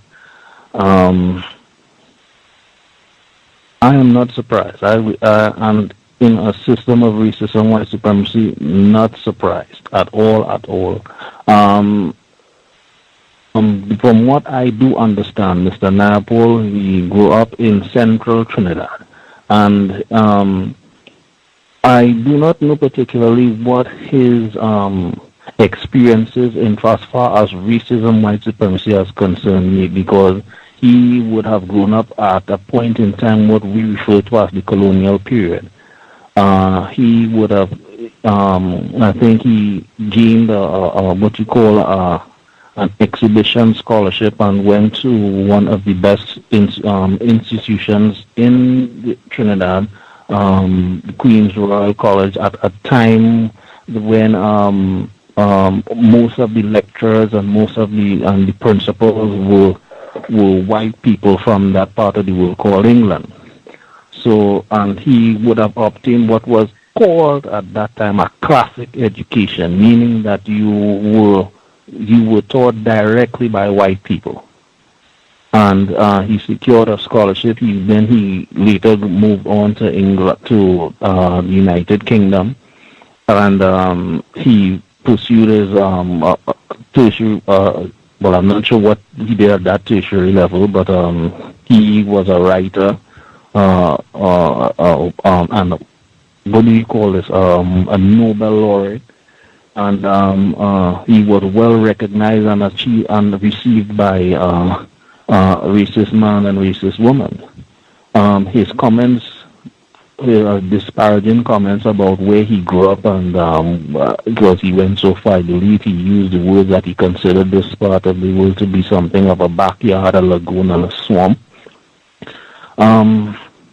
These comments do not surprise me, because from looking at it from the point of view as someone who was so closely identified to white people, who was directly tutored by white people, who was so influenced by what they call their culture, taking up residence in that part of the world.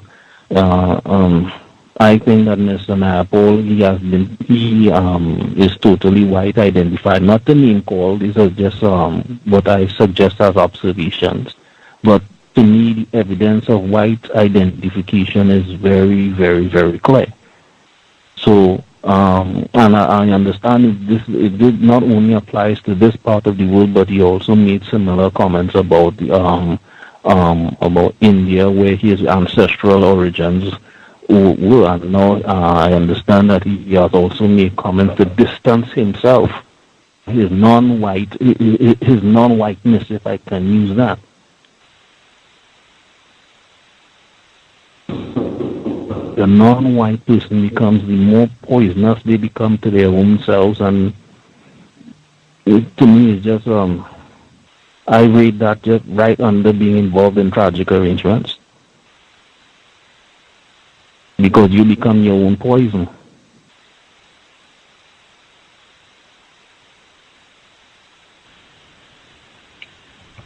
The person who called in with a question, Mind Depth, your line is open if you had a question. Good evening. Can I be heard? Yes, sir. Yes, sir. Yeah, I was just wondering what, if you may know, and I may try to do some research on the back end myself, but what you're talking about, Trinidad being very very sexual, and these suspected racists coming to Trinidad, specifically to engage in sexual activity, and a thought popped into my head. What the AIDS rate is with non-white people in Trinidad. If you may know, any recent statistics on that. Okay, did you say the AIDS rate you were saying, sir? Yeah, AIDS and HIV, yes. I heard this not so long ago. I'm not in a position to give you a precise figure. Of course. But it has been suggested in news media, local or Trinidad news media, that there has been a decline in the incidence of HIV infection and AIDS. But figures, I can't. I'm not in a position to guess. I had this information up to a couple of years ago, but I'm sorry that I'm not currently in a position to provide that figure. Okay. No, I didn't expect an accurate and precise number. I was just wondering, with the amount of that type of activity going on out there, and even HIV and STD, what the rate is like with non-white. I was just curious, and I had some comments for the victim in North Georgia, but it looks like he dropped off. I just had some questions for him. But thank you very much, B.H. Rasta. Okay, thank you, sir. If it is of any significance, I think the HIV, the rates of infection and the current rates of AIDS is still considered to be very high, not only within Trinidad, but within the Caribbean region. I think according to UN statistics that it is considered the second or third highest in the world. Wow. Okay. Yeah, the reason I asked that is I recently came across an article about a man, and I posted it on Gus's site, but about a man in, I can't remember if it was London or England, but he says white male found to have to be immune to the HIV and AIDS, and it's kind of ironic in the article that describes that 10% of white people are actually immune to this virus, and it's killing all of us. So it's just kind of interesting. Yes, sir. It doesn't surprise me at all. Research seems to suggest that HIV was designed to do just that, kill us. Non-white people, black people in particular.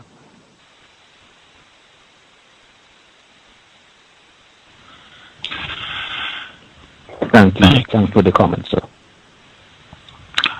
Always good to hear from you, sir. Mind Death. And he did. I remember he posted that information on my Facebook page, facebook.com/The Problem Is White People. A person who called in from Massachusetts with a hand. Your line should be open. Person that called in from Massachusetts. Hello, Gus.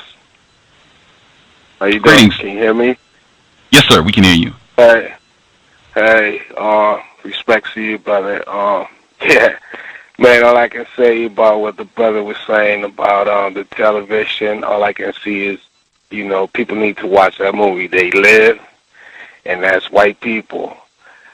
There's no aliens. They the aliens that always seem to land on other people's territory, confuse the people, take over, enslave the people, and they control them with their media. That's the movie. They Live. You know what I mean? The first time I saw that movie, I said, man, that's white people. And also you can be codified and all that, but once they know you are woken up, because I always tell you, I always look at them as Europeans. Once they know that you can see them, it's just like in the movie, They Live. they no longer want to deal with you. When they know that you're awake, they try to walk away from you, or either that's when they might even try to become violent. And the other thing that I notice over there, you know, how they practicing the same, you know, what they do, keeping whites up going against each other. You know, that's the one thing and I'm saying we're gonna have to work on that, because that's what's giving them power. Right now, most of the work, the dirty work of white supremacy around the world, is carried on by non-whites. If you go to Africa and you see them people in Africa that are killing each other, you look at both sides, find out where they're getting the guns and the ammunition that they're using to kill each other. One white man on one side gives them the guns, and another white man on the other side. And that's why this little minority keeps controlling all of us. Yes, that problem exists, and it hurts that they have turned dark against lighter, lighter against dark. But we already know that that's what they're using. You know, the thing is, how are we going to change that? And the other thing is, like, yeah, he's right about the carnival thing, because they do the same thing down in Brazil. A whole lot of white people show up, you know what I'm saying, and all these victims are around, walking around half naked, you know, drinking, partying, doing a little coke, who knows, and celebrating with all these people, you know, that are planning. And like he said, yep, they are already killing people, because they are recolonizing the world all over again. And this is a new reconquista, where they are planning on killing millions and millions of us, and they are already doing it. And also, yeah, I was watching, just by coincidence, I believe, yeah, yesterday, I was watching, I was on YouTube, and then I saw this video about the carnival in D.C., and there was some Trinidad women, very beautiful. Man, what I saw was like, whoa. These girls, they were doing things, and they had these thongs, and then when they were bending over, I mean, brother, you could see their livelihood between their legs. I mean, like, clearly, you know, and I was like, whoa. I'm like, whoa, this world's going crazy, man. All people are crazy. And then I thought about what he was saying about how they keep us dancing and partying and all this. And then I'm like, man, that's what they doing to our people, especially with the media. And then one thing is, when you go to Egypt, Kemet, when you go to the ancient Mayan ruins, the Olmecs, anything that you find, that is what you call it, historic, of non-white people, you never see statues of people doing a whole lot of dancing and clowning and stuff. Our people were dealing with stars. You know, they were dealing with you know, all these spiritual things, and now we all into, you know, shake your booty type of thing. So I agree in a lot of what he's saying, man. A lot of what he's saying makes sense to me, man. And I'm like, whoa, I think just like him. But, you know, when it comes to a lot of these things, just wanted to say that.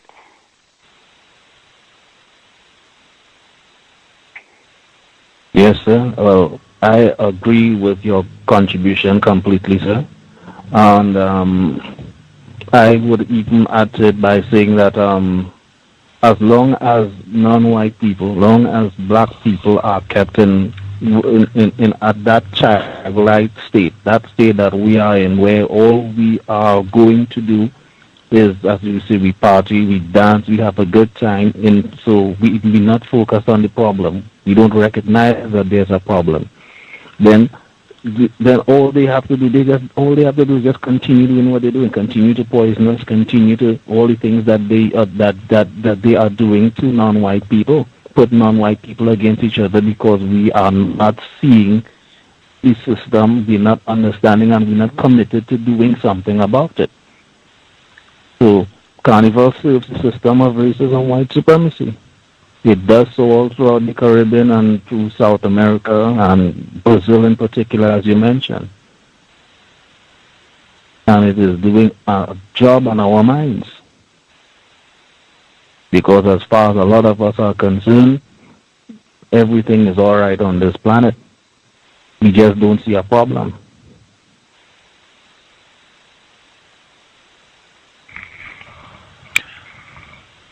Always good to hear a gentleman in Massachusetts calls in pretty regularly now. He seems to be a lot less confused about racism, white supremacy. Has figured out a way to get more listeners in South America. I think, Pam, did you have a question, a second question you wanted to get in, Pam? Actually, hi. There was a previous caller that said that he didn't believe that white people were going to places to have sex with black people, and I just wanted to suggest, if he's still listening, that he Google sex in Senegal. That's just one particular article, and also he should Google Meet the Mandingos, and he'll see that not only does it happen, it happens a lot more than we think. So I just wanted to share those particular, well, not links, but that information with him. He can look it up for himself, and anybody else can look it up for themselves. That's pretty much what I wanted to just add in. And also, you guys spoke for me when you said that when he said that he didn't believe that they could kill millions of black people. And as you guys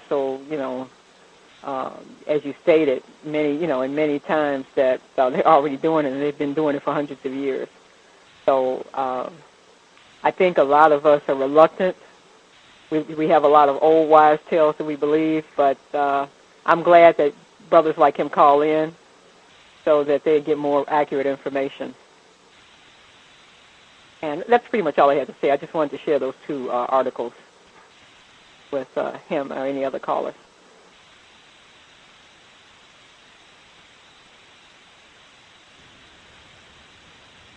And to add to what you were saying, Pam, anyone who's interested, they could also Google or on YouTube, you could look up white women having sex with children in Haiti. Oh, yeah. I don't know if I can take that. Okay. White sex. You're gonna have to, you really have to sit tight for that. Yeah. Ooh, I know there was a white teacher in Texas. I can't think of her name. She was, had molested this black high school boy and had 2 children with him before her secret was discovered. So, it's not just the white male who's a sexual predator. It's the white female. And it's really sad that we think that sex with them is a compliment. It's an assault because they know that they're practicing racism, and they practice racism through sex. So I wish we could understand that sex is a physical and psychological assault on us as long as there's a system of white supremacy. Agreed.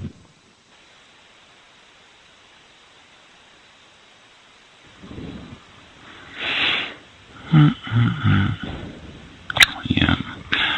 Let's see. Person who dialed in from New York. If you had a question, person who dialed in from New York, your line should be open. Can I be heard? Yes, sir. Yes, sir. Just following up on what Pam just said. Last night they had a tragic presentation on BET, the BET Awards. I saw a clip of it today. There's a young white pop star, Justin Bieber. I believe he's about 17 years old. And he comes on stage with the rapper Nicki Minaj. Sad, tragic black female who poses as a Barbie character for our young black girls to look up to, a black woman pretending to be a white doll. And he's the modern day Ken doll. And he comes on stage and he says to her, I'm going to be 18 next year and I drive. And she goes to him, well, can you handle the curves? And he goes, yes. And it's a sexually suggestive thing. I think it was really sad that, considering that a lot of young, impressionable black females watch these shows and what's being communicated and transmitted to them now is the so-called cool white boy who has swag. Because I noticed throughout Twitter last night a lot of young black females talking about Justin Bieber can get it, meaning sexually. And there are a lot of females like the Nicki Minaj's and the Rihanna's who are endorsing this sort of anti-sexual behavior for our young girls. And they're furthering the agenda and creating a buffer zone, and it's very dangerous for parents who are allowing this music, if you want to call it that, to be peddled to our young girls. If you look at Rihanna, she supposedly was a victim of domestic violence, but then she turns around and puts out a song about Rude Boy and a song about S&M, which clearly shows she's not just a victim, she's dysfunctional, and she's pushing victimization to our young girls, and we need to be a lot more mindful of what we're allowing our young people to consume as parents and elders.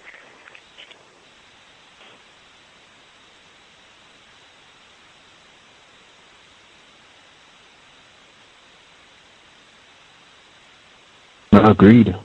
Yes, sir.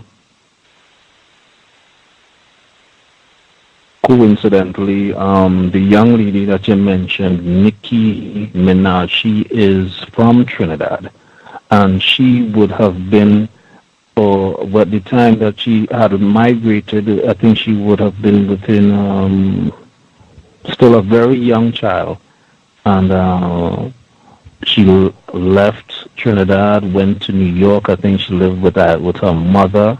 And I think that her parents separated, and yes, she lived with her mother. And then, well, of course, things would have progressed from there within the North American school system and all the other influences. And so, and then you could see, and that also kind of points to the kind of disconnect that is so prevalent now. It seems as though, especially the very young and those who are coming into their own now have so little in terms of sources of genuine information, constructive guidance that, you know, could, as far as you can go, actually prevent the creation of the Nicki Minaj's, the imagery of Nicki Minaj, because I don't know, not to name call or not to put that non-white, because that is a victim of white supremacy right there. Even more so because, I mean, in all supposed to have success and to grow as an entertainer, to, meteoric, you have to sign away so much. And so one has to be so aware. So I'm not too sure. Well, I'm still thinking about that. What type of suggestions I could come up with in particular, other than non-white people try to have as much influence. Non-white parents try to have as much influence in the lives of your children as possible. The separations, the pressures of the system of white supremacy, it rips non-white parents apart, and on the young people more than anything else, they just become, complete cannon fodder for the system, because it takes them, it warps them and distorts them and turns them into anything but constructive people that could be called upon to act against this enemy.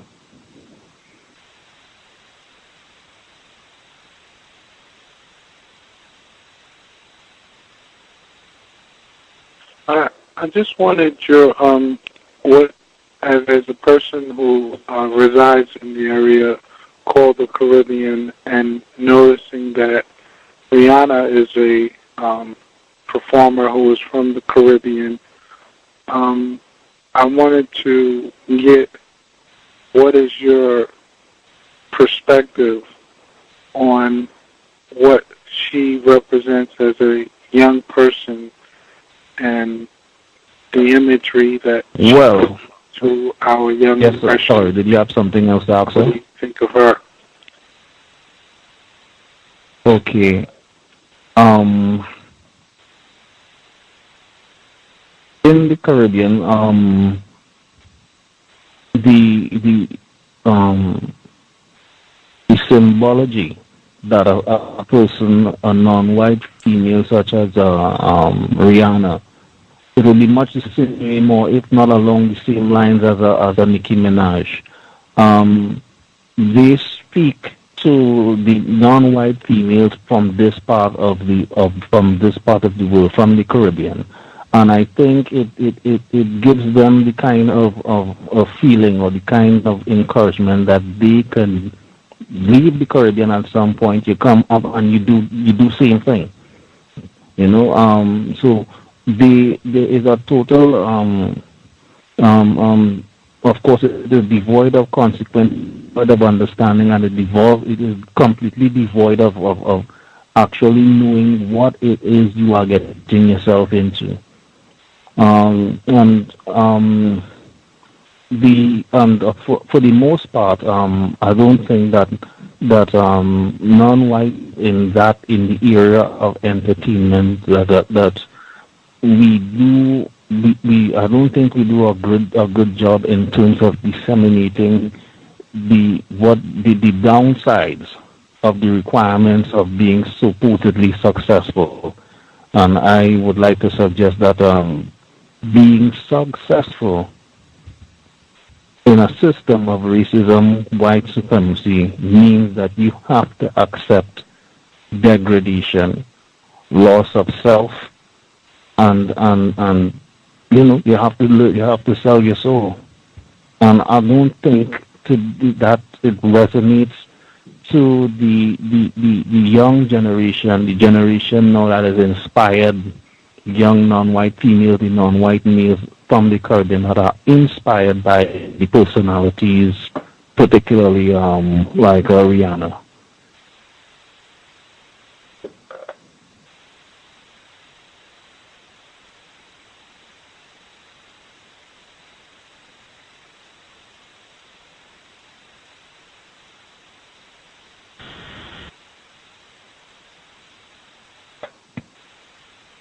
We have about 10 minutes left in the program.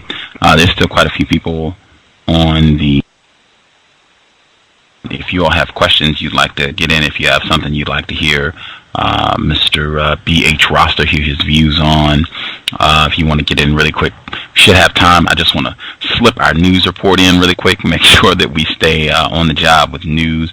And I'm just reading this because I've been preparing for the Thursday broadcast on Richard Pryor, contextualizing his comedy and his life and victimization.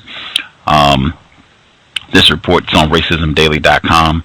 Some claim reports of racist Peoria mob are exaggerated, and that just stuck out to me because Richard Pryor, he was born in Peoria, Illinois, and if you just come to the program this Thursday, you'll hear Peoria, Illinois mentioned frequently and talked about as a very racist place.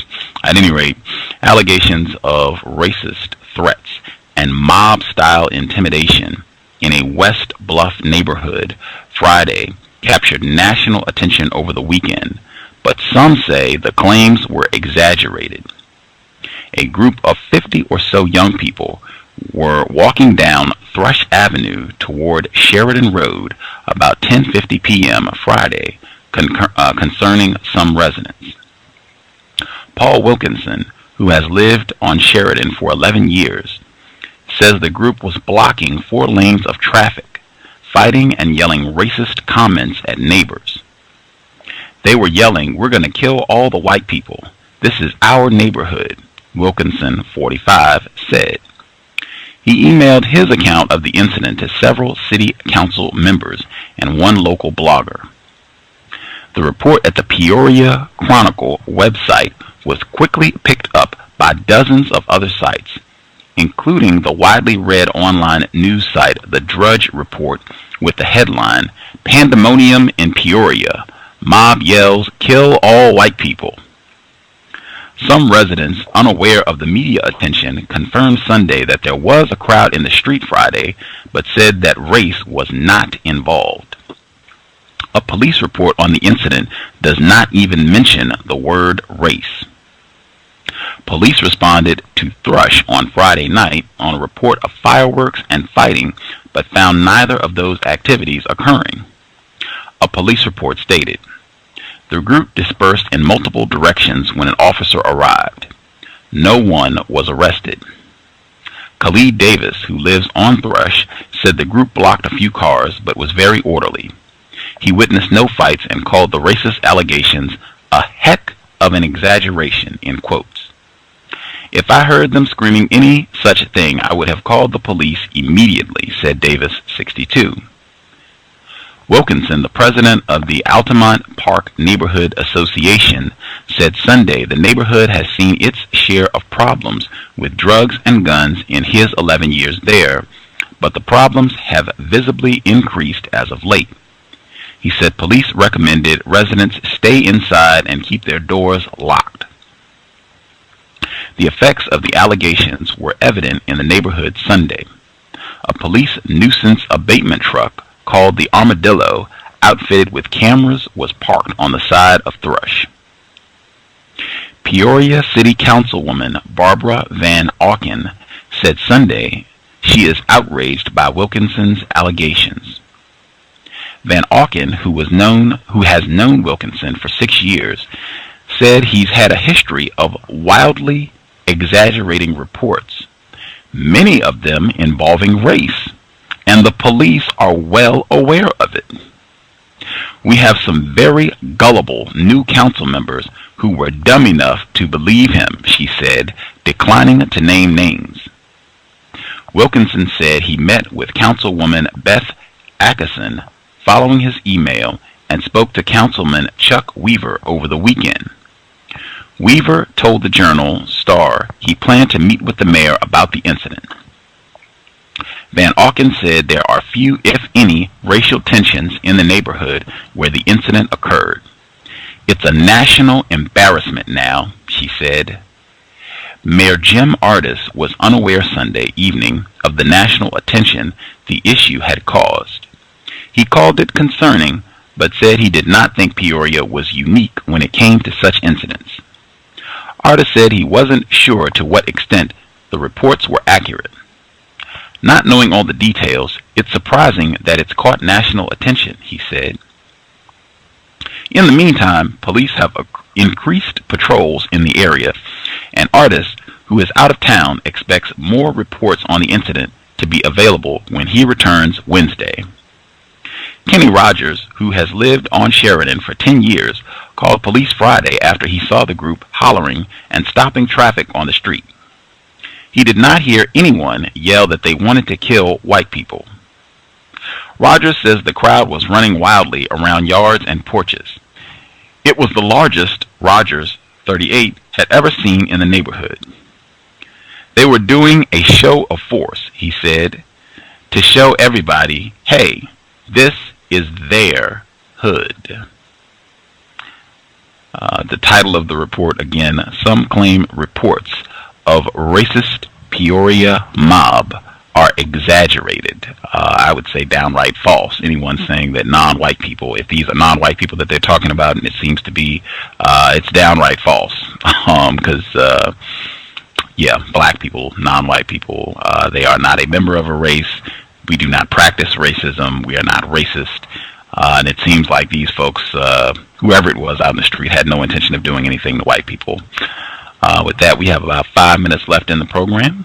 We will be back tomorrow, same program time. Pam will be joining us live to continue discussion of her book, some of the themes we discussed today. I will mute my line. See, I have Pam. I just had her line open because she had multiple questions, as well as the caller in New York. If you all have any questions you want to get in the last 5 minutes, feel free.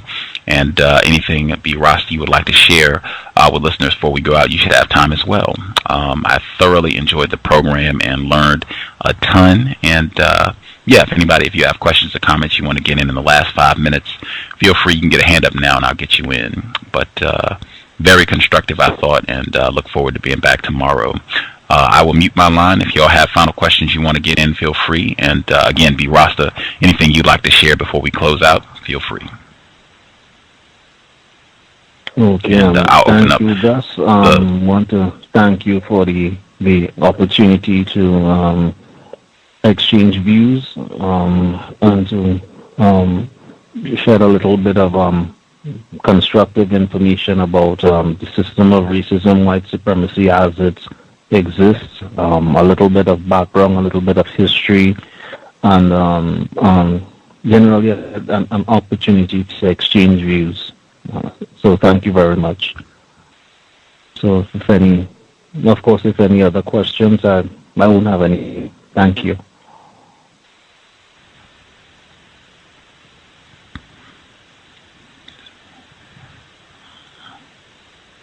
So we have 3 minutes.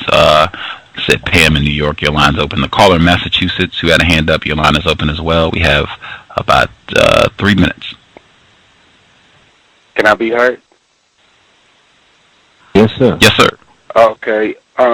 Yes, Gus, I just want to tell you, right, I thought about, what we were saying about the communication problem. So my plan is soon, between 6 to 8 weeks, right, I'm going to start teaching Spanish to our so-called Black American brothers and sisters. And I'll be doing that on the Moorish American website, Moorish American Science Temple, .com. I put the address on the the chat.